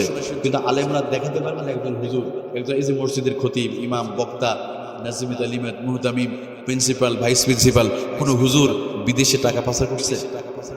একটা দেখান। আমি সেদিন তো ওয়াজ করে বন্ধ করে দিই। অথচ দোষ কিন্তু আমাদেরকে দেওয়া হতো এক সময়, মানে হুজুরের দেশটা নষ্ট করলো। আছে না? আমি একবার চট্টগ্রাম থেকে মাহফিল শেষ করে আসতেছিলাম, সম্ভবত ওই দেশ ট্রাভেলস হতে পারে। তো একটা ভিডিওর মধ্যে কিছু একটা ভিডিও দেখতেছি, ভিডিও দেখে কিছু যুবক মানে জোরে জোরে বলতেছে, মানে আমাকে শোনো কেন, আমি তো বক্তা, জানে হুজুরের গেট আপ দেখে বুঝতে উনি একজন বক্তা। হুজুররা দেশটা নষ্ট করলো, শেষ করলো দেশটা। আমি তোর সাথে ঝগড়া করে যাবো, তাই না? আমার কি করতে হবে? ঠান্ডা মাথায় সাইজ করতে হবে। মানে ওরা আমাকে বকা দিবে, আমরা ভালোবাসার দুই হাত প্রসারিত করে দেবো। ওরা আমাদের গালি দিবে, আমরা গালি দেবো না। ওরা আমাদের বকা দিবে, আমরা ভালোবাসার কথা বলবো। ঠিকই না?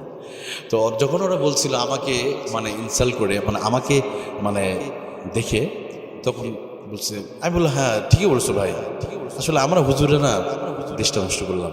আচ্ছা বলো তো ভাই, বাংলাদেশের যত টাকা বিদেশে পাচার করে, যত টাকা চুরি বাটপারি হয়, এগুলো সব হুজুররা করে, তাই না? মাদ্রাসা হুজুর। আমি বললাম তুমি কি জানো বাংলাদেশ সবচেয়ে মার্ডার কেসে আসামি ওই খুলনার এরশাদ শিকদার? সে তো কোনো একটা বাইতুল মোকাররমে খতিব ছিল, কোনো মাদ্রাসার মুহতামিম প্রিন্সিপাল ছিল, এরকম কোনো কথা বলে আমি বলেই যাচ্ছি। কিন্তু পিচ্চি হান্নান ঢাকা শহর সবচেয়ে বড় একজন সন্ত্রাস টেরোরিস্ট ছিল, যে মানুষের বাড়িতে দিনের বেলায় ডাকাতি করতো, দিনের বেলায় অস্ত্র নিয়ে যেত। সে কোন মাদ্রাসার স্টুডেন্ট, কোন মাদ্রাসার ছাত্র, কোন মসজিদের খতিব? আমি বলেই যাচ্ছি 2019 সালে জগন্নাথ জাহাঙ্গীরনগর বিশ্ববিদ্যালয়ের ট্রাঙ্কের ভিতরে অবৈধ জারজ সন্তান পাওয়া গেল, যেখানে ছাত্ররা বসে বসে গবেষণা করে নতুন নতুন আবিষ্কার করবে, নিত্য নতুন। তখন ট্রাঙ্কের ভিতরে জারজ সন্তান আবিষ্কার করে ওরা। আমি বললাম এগুলো তো সব মাদ্রাসা ছাত্ররা এই জারজ সন্তান জন্ম দেয়। কথা বলে চুপ করে আছে। ওই যে মানিক ধর্ষণে সেঞ্চুরি করে মিষ্টি বিতরণ করেছিল, সে তো একটা বড় মসজিদের খতিব ছিল, তাই না? কোনো কথা বলে না, চুপচাপ। আমি বলেই যাচ্ছি, মানে ঠান্ডা মাথা কিভাবে বাস দিতে আমাদের এটা বুঝতে হবে। আপনার বলেন তো প্রিয় ভাইয়ের, বাংলাদেশে কোনো এই দেশের সেই 1971 থেকে আজকের দিন পর্যন্ত গত 54 বছরে এই দেশের যত বড় খুন রাহাতানি হয়েছে, একটার সাথে কোনো আলেম ওলামাদের কোনো সম্পর্ক। এরপরও হুজুর দেখলেই জঙ্গিবাদ আর মৌলবাদ। আর প্রথম আলো নামক একটা পত্রিকা ছিল, এটা জঙ্গিবাদের উৎপাদন। এরা প্রথমে নিউজ করতো, এরপরে অমুকের বাড়িতে হানা দিত। আপনাদের ভোলাতেও হয়েছিল সুন্দরী মিসাই কিছু না, অযথা একটা বাড়িতে হামলা করে একজন পুরুষ নারীকে গ্রেফতার করে নিয়ে চলে যেত, মানুষের দৃষ্টির নজর কেড়ে নেওয়ার জন্য, কিছু না। এভাবে দিনের পর দিন তারা করেছে, আলেমদেরকে গালি দিয়েছে। কিন্তু যতই গালি দেন হুজুরদেরকে, আপনাকে কিন্তু একদিন সেই মোল্লাদের কাছে যাওয়া লাগবে, হুজুরদের কাছে যাওয়া লাগবে। আপনি আজকে আলেমদের গালি দিবেন, বলবেন মায়েরা এই আলেমদের জন্ম দিয়েন না, কিন্তু আপনার মা বাবার বিয়েটা কিন্তু হুজুরাই করছে, হুজুরাই দিয়ে দিচ্ছে। বিদ্রোহী বিপ্লবী মৌলবাদী কেন জঙ্গিবাদী, জন্মের পরে কানে আজান কি দেইনি? হুজুরা দিচ্ছে না? জন্মের পরে কানে আজান কি দেইনি, তুমি মৌলবাদী সারা হওনি, আবার মরণের পরে জানাজা পড়াবে। কে পড়াবে? আবার মরণের পরে জানাজা পড়াবে, তখন কোথায় পালিয়ে যাবি? বিদ্রোহী বিপ্লবী মৌলবাদী কেন জঙ্গিবাদী? কথা ঠিক না? যাবেন কোথায়? ঘুরে ফিরে চলে আসা লাগবে। আল্লাহ তাআলা বুঝার তৌফিক দান করুক, আমিন। আমরা যাই করি প্রিয় ভাইরা, কখনো মসজিদ, মাদ্রাসা, আলেম ওলামা, টুপি, দাড়ি এগুলো নিয়ে আমরা কোনো কি করব না, ব্যঙ্গাত্মক কথা বলা অথবা তিরস্কার করা, আলেমদেরকে ছোট করে কথা বলা, এগুলো অথবা কাউকে গালি দেওয়া, এগুলো চলবে না। কারণ অনেক দিন হয়ে গেছে, আর নয়, আর কতদিন। তবে আমরাও এটা দেখতে চাই, আমরা গত 54 বছর ধরে এদেশের নেতৃত্ব, কর্তৃত্ব, চাবিকাঠি আমরা দিয়েছিলাম বাম রাম সেকুলারদের হাতে। আসেন না একটাবার আমরা আলেম ওলামারা সমস্ত হুজুররা একত্রিত হয়ে আমরা আর ডিভাইডেড হয়ে থাকতে চাই। কিন্তু বড় আফসোস, কিন্তু আমরাও টুপিওয়ালাদের মধ্যে একটু সমস্যা আছে। আমরা একটু সুযোগ পাইলেই, একটু যদি দিতে চাই চাকরি বা বড় চাকরির অফার দিলেই আমরা তখন দৌড়ে চলে যাবো দিকে। আসেন এরকম? ওই যে বাইতুল মোকাররম খতিব বানায় দিল বুজুর্গকে, বাস উনি ফতুয়া দিয়ে দিল, মানে আপা আপনি জান্নাতি হয়ে গেছেন, সুবহানাল্লাহ বলেন, জান্নাতি বানাই দিল, ইসলামিক ফাউন্ডেশন চেয়ারম্যান, বাস আপনার জান্নাতের ফতুয়া দিয়ে দিছে। এটা সময়, এটা কারা দেয়? আমাদের মতো এরকম অনেক আল্লাহওয়ালা বুজুর্গরা দিয়ে দেয়। তবে এটা মনে রাখতে হবে, আব্দুল্লাহ ইবনে উবাই ইবনে সুলুল ওই যুগে ছিল, এখনো থাকবে, এখনো থাকবে। বড় আফসোস লাগে আজকে যদি দেখেন একটা অটো রিক্সা যারা চালায় ওদেরও কিন্তু ঐক্য আছে। একজন ড্রাইভার আক্রান্ত হলে অন্য ড্রাইভার রাস্তায় প্রতিবাদ করে, মিছিল করে, গাড়ির চাকা ঘুরবে না, দোকানপাট খুলবে না, কি সর্বনাশ স্লোগান। অথচ একজন আলেমকে যখন জেলখানায় দেয়া হয়, অন্য কিছু আছে দূর থেকে মুচকি হাসি, উনি অপরাধ না করলে গেল কেন ওখানে, বলেন এরকম, উনি না করলে গেল কেন বলে কিনা। আচ্ছা ইমাম আবু হানিফা কি অপরাধ করে, ওনার তো জেলখানা মেরে ফেলা হয়েছে। আল্লাহ রসুল তো 3.5 বছর ছিল।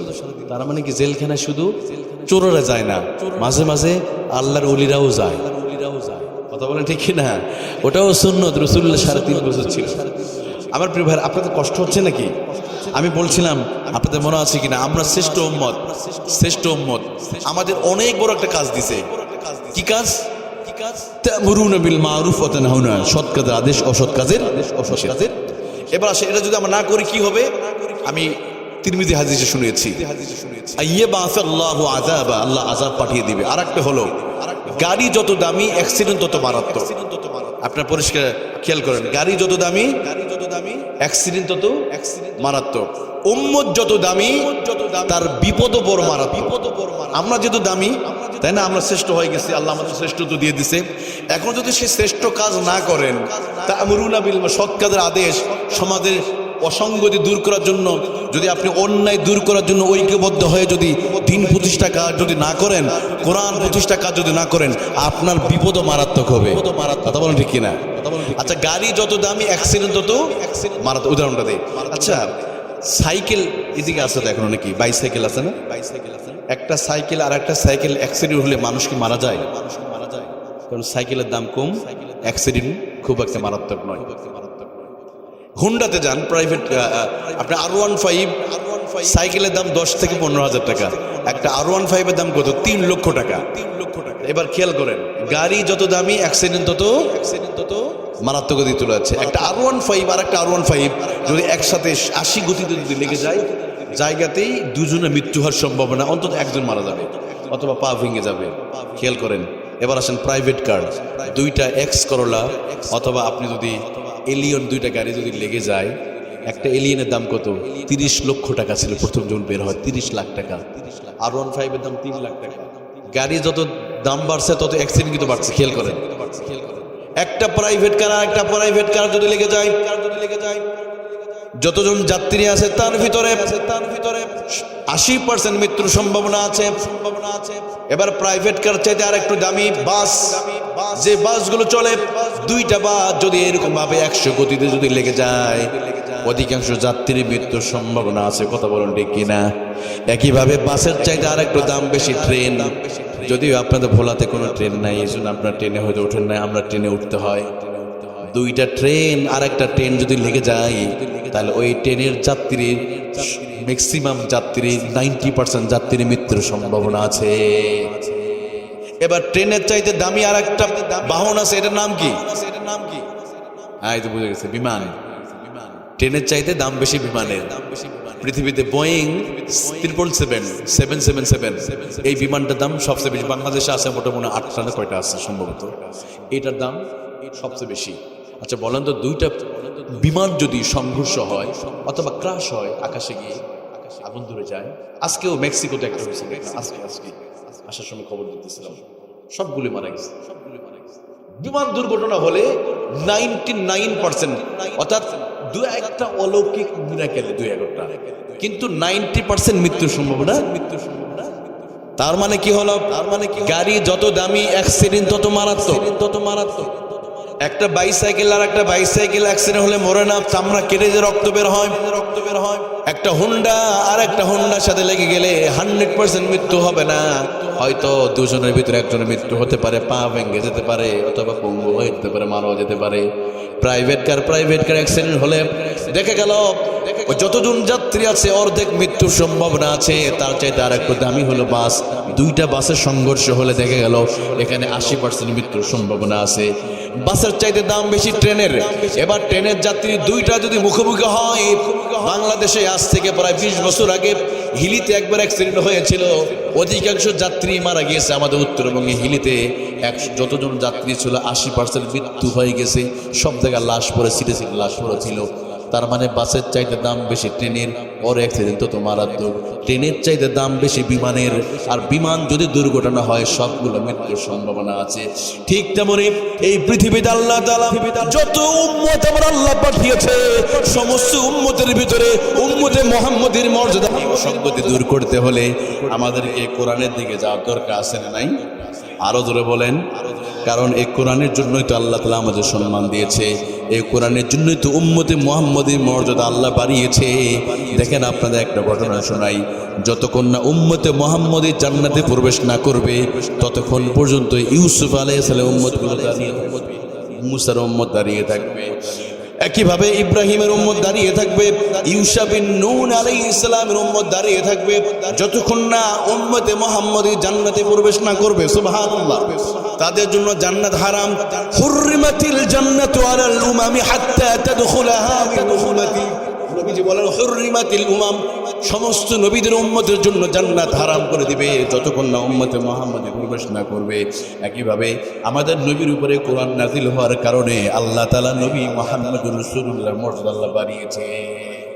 হুররিমাতিল আম্বিয়াউ আলাল আম্বিয়া হাত্তা তাদখুলাহা, সমস্ত নবীদের জন্য জান্নাত হারাম যতক্ষণ না নবী মুহাম্মদুর রাসূলুল্লাহ প্রবেশ না করবে। তার মানে বোঝা গেল কি, এই কোরআনের জন্যই যদি এত আয়োজন, কোরআনের জন্য এত সম্মান, কোরআনের জন্য এত মর্যাদা।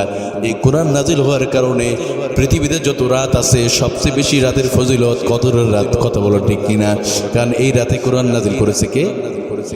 ইন্না আনজালনাহু ফি লাইলাতিল কদর ওয়া মা আনজালনা ওয়ামা আদরাকা মা লাইলাতুল কদর। আল্লাহ বলেন এই রাতে কোরআন নাজিল করেছি বলে কোরআনের মর্যাদা আল্লাহ বাড়িয়ে দিয়েছে। তার মানে হলো কি, এত কিছু বলা উদ্দেশ্য হলো একটাই, শুধু কোরআনকে কেন্দ্র করে আল্লাহ তাআলা এত মর্যাদা দিয়েছে। এবার আসুন ওই কোরআনে ওই আয়াত যদি আমরা আমল না করি আমাদেরও ধ্বংস আছে না নাই?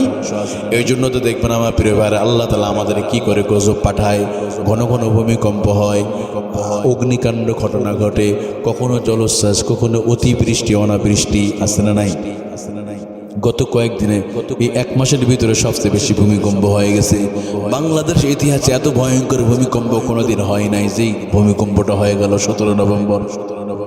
বলাতে কি হয়েছিল এটা? হ্যাঁ, আপনার টের পান নাই, কিন্তু আমরা ঢাকা শহরে, আমি তো ওই দিন জুমা নামাজ পড়ার জন্য প্রস্তুতি নিচ্ছিলাম 10টার দিকে, মানে পাশে 10তলা বিল্ডিং, মানে এরকম পুরা কাঁপাই দিয়েছে। বাচ্চা টাচ্চা থুয়ে কে কার মতো দৌড়। সেদিন আমিও দেখেছি অনেক ধনী মানুষ যার বাড়িওয়ালা, 10তলা বাড়ি পাশেই, একসময় দেখেছি ভাড়াটিয়াদেরকে কুকুরের মতো আচরণ করতো, গরিবদেরকে মানুষ মনে করতো না। কিন্তু ভূমিকম্পর দিন এই বাড়িওয়ালা ভাড়াটিয়ার এক ঘর থেকে লাভ দিয়ে পালাইছে। আবার একটা স্টক করে পড়ে আছে শুনলাম।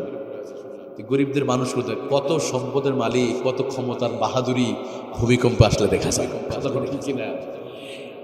মিডিয়ার সামনে দেখবেন হামবে তম্বে, সে এটা করবো এইটা করবো। আরে বাবা, কিসের তোমার ক্ষমতা? কিসের ক্ষমতা ভাই? 2 দিন আপনার ডায়রিয়া হলে কোমর সোজা করতে পারবেন না আপনি। আপনার যাতে অনেক বড় বড় ক্ষমতাবানরা দুনিয়াতে চলে গেছে, যায় নাই? আল্লাহ মেসাকার করে দিয়েছে, ধ্বংস করে দিয়েছে। কিন্তু আমরা ক্ষমতা মানে পাওয়ার কাছাকাছি গেল মানুষ অনেক সময় কি করে, মানুষকে মানুষ মনে করে। আল্লাহ কিন্তু সতর্ক করেছে, আলম তারা কাইফা ফাআলা রাব্বুকা বিআদ। তোমরা কি জানো না আদের চাইতে আদ সম্প্রদায়তে বড় পণ্ডিত হয়ে গেছে তোমরা। আদ সম্প্রদায় কেমন ছিল? যে আদ সম্প্রদায় পাহাড় কেটে বাড়ি বানাতো, এত শক্তিশালী ছিল যে ওরা, আমরা তো বিল্ডিং তৈরি করি দেখেন, 10তলা বিল্ডিং বানাতে গেলে 1তলা করে একটা ছাদ, এরপর আরেকটা ছাদ, এরপর আরেকটা ছাদ, তাই না? ছাদ দিয়ে দিয়ে দিয়ে দিয়ে বিল্ডিং বানায়। আর আদ জাতি কিরামাদাতিল ঈমান, যে ইরান সম্প্রদায়ে আদের যারা বাসিন্দা ছিল, ওরা আস্ত একটা পাহাড় উঠে নিয়ে চলে আসতো এবং নিজেদের হাত দিয়ে কেটে পাহাড় ঘর নিল। এত পাওয়ারফুল ছিল, যখনই হুদ আলাইহিস সালাম যখন তাদেরকে বললেন তোমার এক আল্লাহর গোলামি করো, তখন তারা অহংকার করে বলেছিল কিসের তুমি আল্লাহর কথা বলো, কোন আল্লাহর তুমি দাওয়াত দাও আমাদেরকে। হুদ তুমি কি জানো না?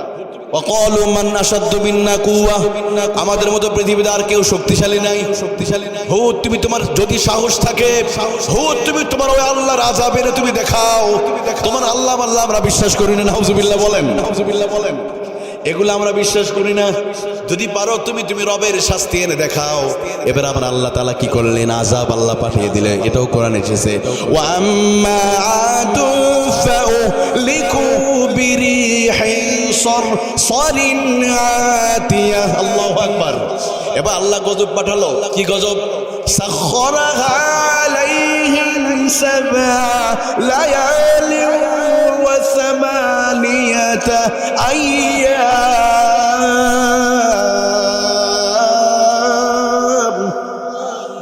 ওই আদ জাতিকে আল্লাহ তাআলা এমন আযাব পাঠিয়ে দিলেন, যারা চরম অহংকারী করতো আমাদের চাইতে আর কে ক্ষমতাবান আছে। যারা বলতো আমরাও আলেমরা অনেক সময় এদেশের ওই অহংকারীদেরকে সতর্ক করে দিয়েছিল, তাদেরকে সতর্ক করে দিয়েছিল। তখন আমাদেরকে বলা গালি দিয়েছিল, রাজাকার বলেছিল, আমাদের জঙ্গি বলেছিল আমরা অনেক শক্তিশালী, আমরা অনেক দিন ক্ষমতা থাকবো, আমরা করুণের চাইতে আমরা শক্তিশালী বলছিল না? কত ক্ষমতার বাহাদুরি বলেছিল। হুজুররা অনেক আগে সতর্ক করেছে, আলেমরা সতর্ক করেছিল, খবরদার ক্ষমতা নিয়ে বাড়াবাড়ি করো না, এমন একটা দিন আসবে। আল্লামা সাঈদীর মতো ওলি তারাও বলে গিয়েছিল, যেদিন তোমরা পালানোর জন্য গর্ত তোমরা খুঁজে পাবে না। ঠিক নবী হুদ আলাইহিস সালাম আদ জাতিকে বলল সাবধান হয়ে যাও, আল্লাহ কিন্তু আযাব পাঠাবে। ওরা অহংকার করে বলল আমরা পাহাড় কেটে কেটে বাড়ি বানাই, পাহাড় কেটে কেটে বাড়ি বানাই। ইরামা যাতিল ইমাদ।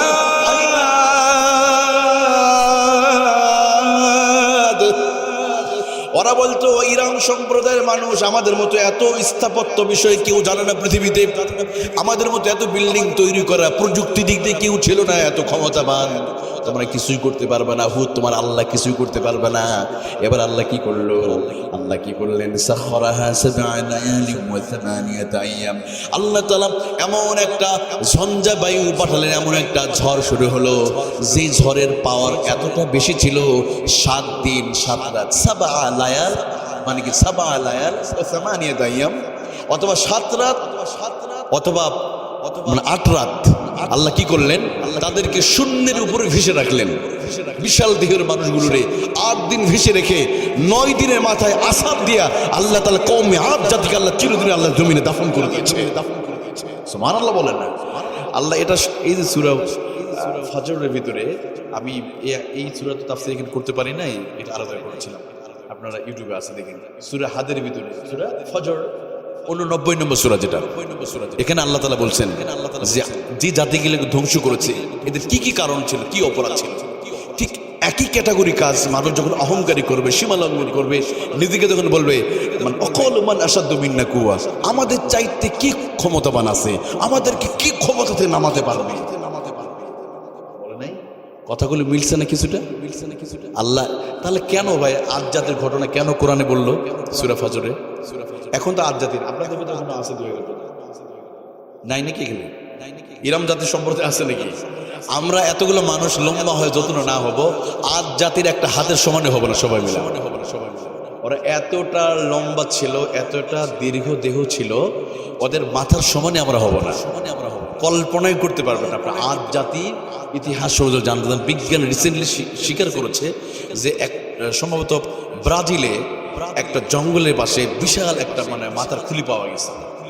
ওরা ধারণা করে রয়েছে এটা আমার সময় এলিয়েন বা অন্য কোনো জাতির হতে পারে, ওরা ধারণা করেছে। কিন্তু আমরা তো কোরআনে পড়েছি যে আদ জাতির দেহবশেষ হয়তো পাওয়া যাবে না, কিছু নমুনা থাকতে পারে। তার যে মাথাটা পেয়েছে, এই মাথাটা বিশাল বড় মাথা ধারণা করা হচ্ছে, কিন্তু ধারণার বাহিরে আরো বড় হবে, কারণ কোরআনে যা বলেছে আল্লাহ আরো বড় হবে আদ জাতি। তাহলে এত শক্তিশালী জাতিকে আল্লাহ তাআলা ধ্বংস করছে, করে নাই? করেছে। কওমে সামুদকে হযরত সালেহ আলাইহিস সালাম যাদেরকে বলল, তখন তারা বলল সালেহ তুমি যদি পারো আযাব এনে দেখাও। আল্লাহ কি করলেন?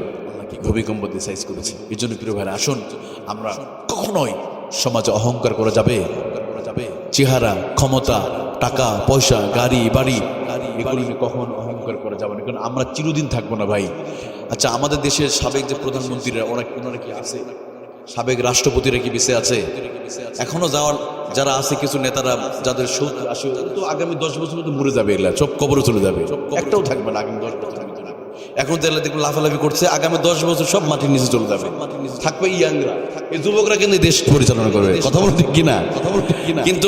কিন্তু আমাদের মরার আগ পর্যন্ত আমরা অহংকারী করব, ক্ষমতা দেখাবো, ভাই লাভ নাই।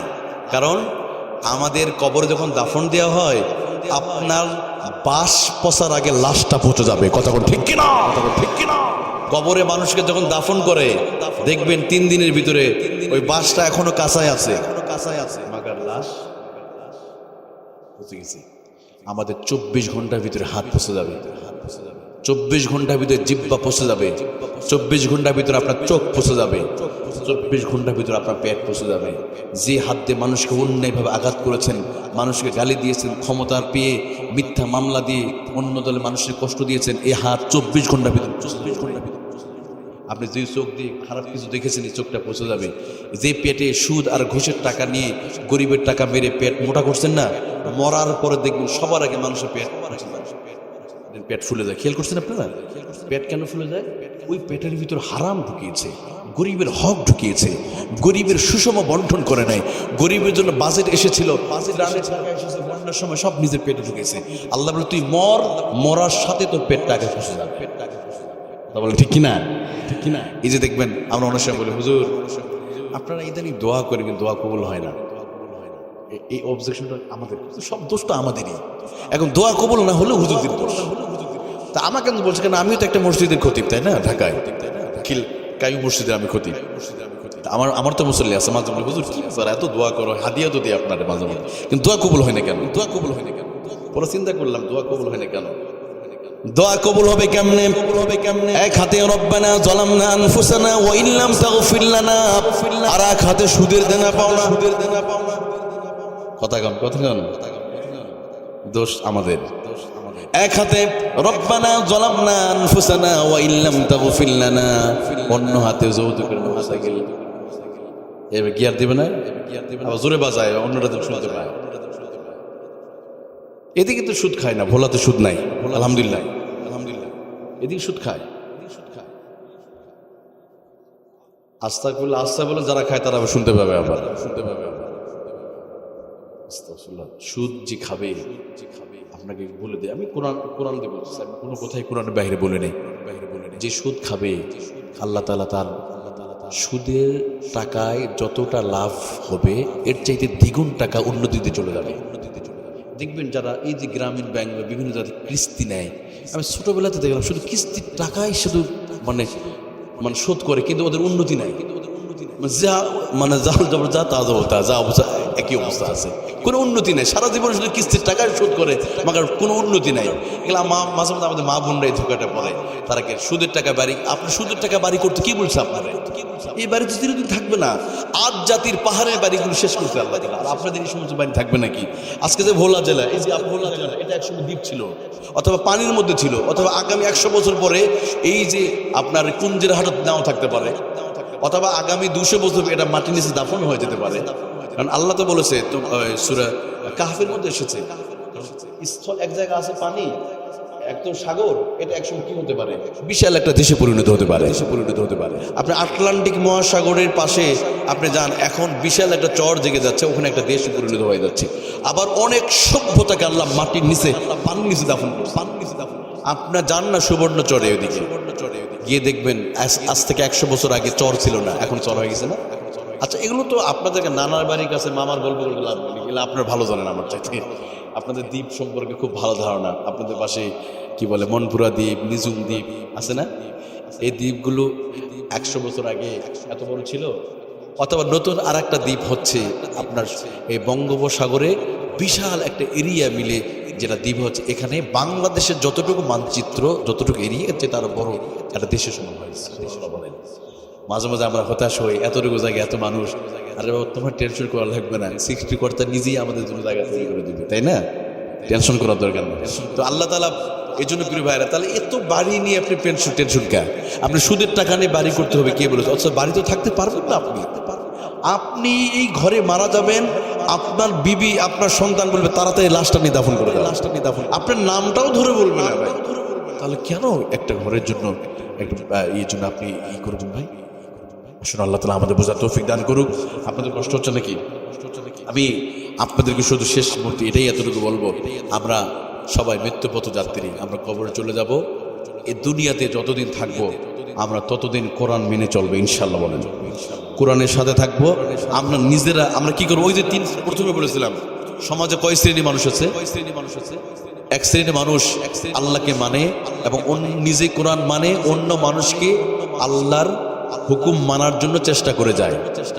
2 নম্বর মন্দ মানুষ, টোটালি মন্দ, আল্লাহর হুকুম মানে না, অন্য মানুষকে মানানোর চেষ্টা করে না। আর আরেকটা মানুষ আছে নিজে মানে কিন্তু চেষ্টা করে না, নিজে নামাজ পড়বে, জাকাত দেবে, হজ করবে, কিন্তু সে কখনো চায় না চোর চুরি করলে হাত কাটতে হবে, এই আইনটা এগুলো চায় না। এরকম মানুষ আছে। তাহলে ক্ষতিগ্রস্ত কারা হবে? ওই যে 2টা গ্রুপ, প্রথম গ্রুপটা বাদে দ্বিতীয়টা গ্রুপটা বাদে। যে নামাজ পড়ে সে ক্ষতিগ্রস্ত হবে, কিন্তু সে কোনোদিন চেষ্টা করলো না নামাজ প্রতিষ্ঠা করতে হবে, সে কোনোদিন চেষ্টা করলো না জাকাত প্রতিষ্ঠা করতে হবে, শুধু নিজে নামাজ পড়লো না। প্রিয়বার আপনাকেও চেষ্টা, এই জন্য তাহলে আল্লাহ ওটা বলছে, কুনতুম খায়রা উম্মাত উখরিজাত লিন-নাসি তা'মুরুনা বিল মারুফ ওয়া তানহাউনা আনিল মুনকার ওয়া তু'মিনুনা বিল্লাহ। আল্লাহ বলে তোমাদের কাজ হলো একটাই, মিশন আর ভীষণ একটা, তোমরা সৎ কাজে আদেশ দিবে, অসৎ কাজে তোমরা বারণ করবে। কে বলেছে এটা? আরো জোরে বলেন। তাহলে আমার প্রিয় ভাইয়েরা, আমরা 1 নম্বর হতে চাই। আল্লাহ আমাদের কবুল করুক। আপনি চেষ্টা করে যান, হোক আর না হোক চেষ্টা করে যেতে হবে। যেমন আমার আপনার প্রিয় নবী 1 মুহাম্মদুর রাসূলুল্লাহ থেকে এখন 200 কোটি মুসলমান প্রমাণ করে 1 মুহাম্মদ রাসূলুল্লাহ শুরু করেছিল। এখন মুসলমান কতগুলো আছে? 200 কোটি।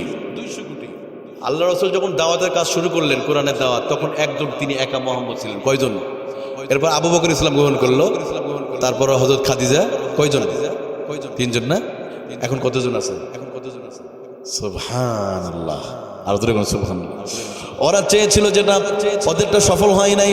এই জন্য কবি ইকবাল বলেছে, তিনি সুন্দর করে বলেন, মুসলিম হাই হাম মতন হাই সারা জাহাঁ হামারা, আরব হাই হামারা, হিন্দুস্তান হামারা, চীন হাই হামারা, সারা জাহাঁ হামারা। তিনি এই কবিতার মাধ্যমে বোঝাতে চেয়েছেন, মুসলিম হাই হাম মতন হাই সারা জাহাঁ হামারা, গোটা পৃথিবী আমাদের। তিনি বোঝাতে চাইলেন 1 মুহাম্মদুর রাসূলুল্লাহ থেকে ওই চীনের জিনজিয়ান প্রদেশে চলে যান।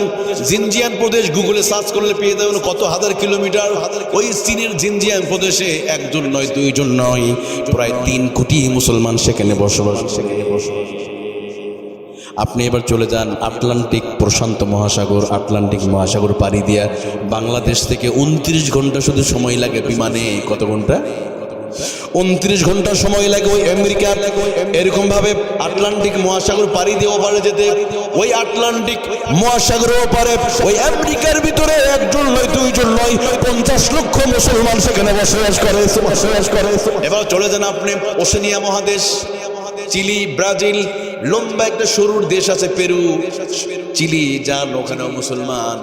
অস্ট্রেলিয়া, নিউজিল্যান্ডের পাশে একটা দেশ আছে ফিজি। আপনাদের কুঞ্জের হাটে যত মানুষ বসবাস করে, এর চেয়ে কম মানুষ বসবাস করে ফিজিতে।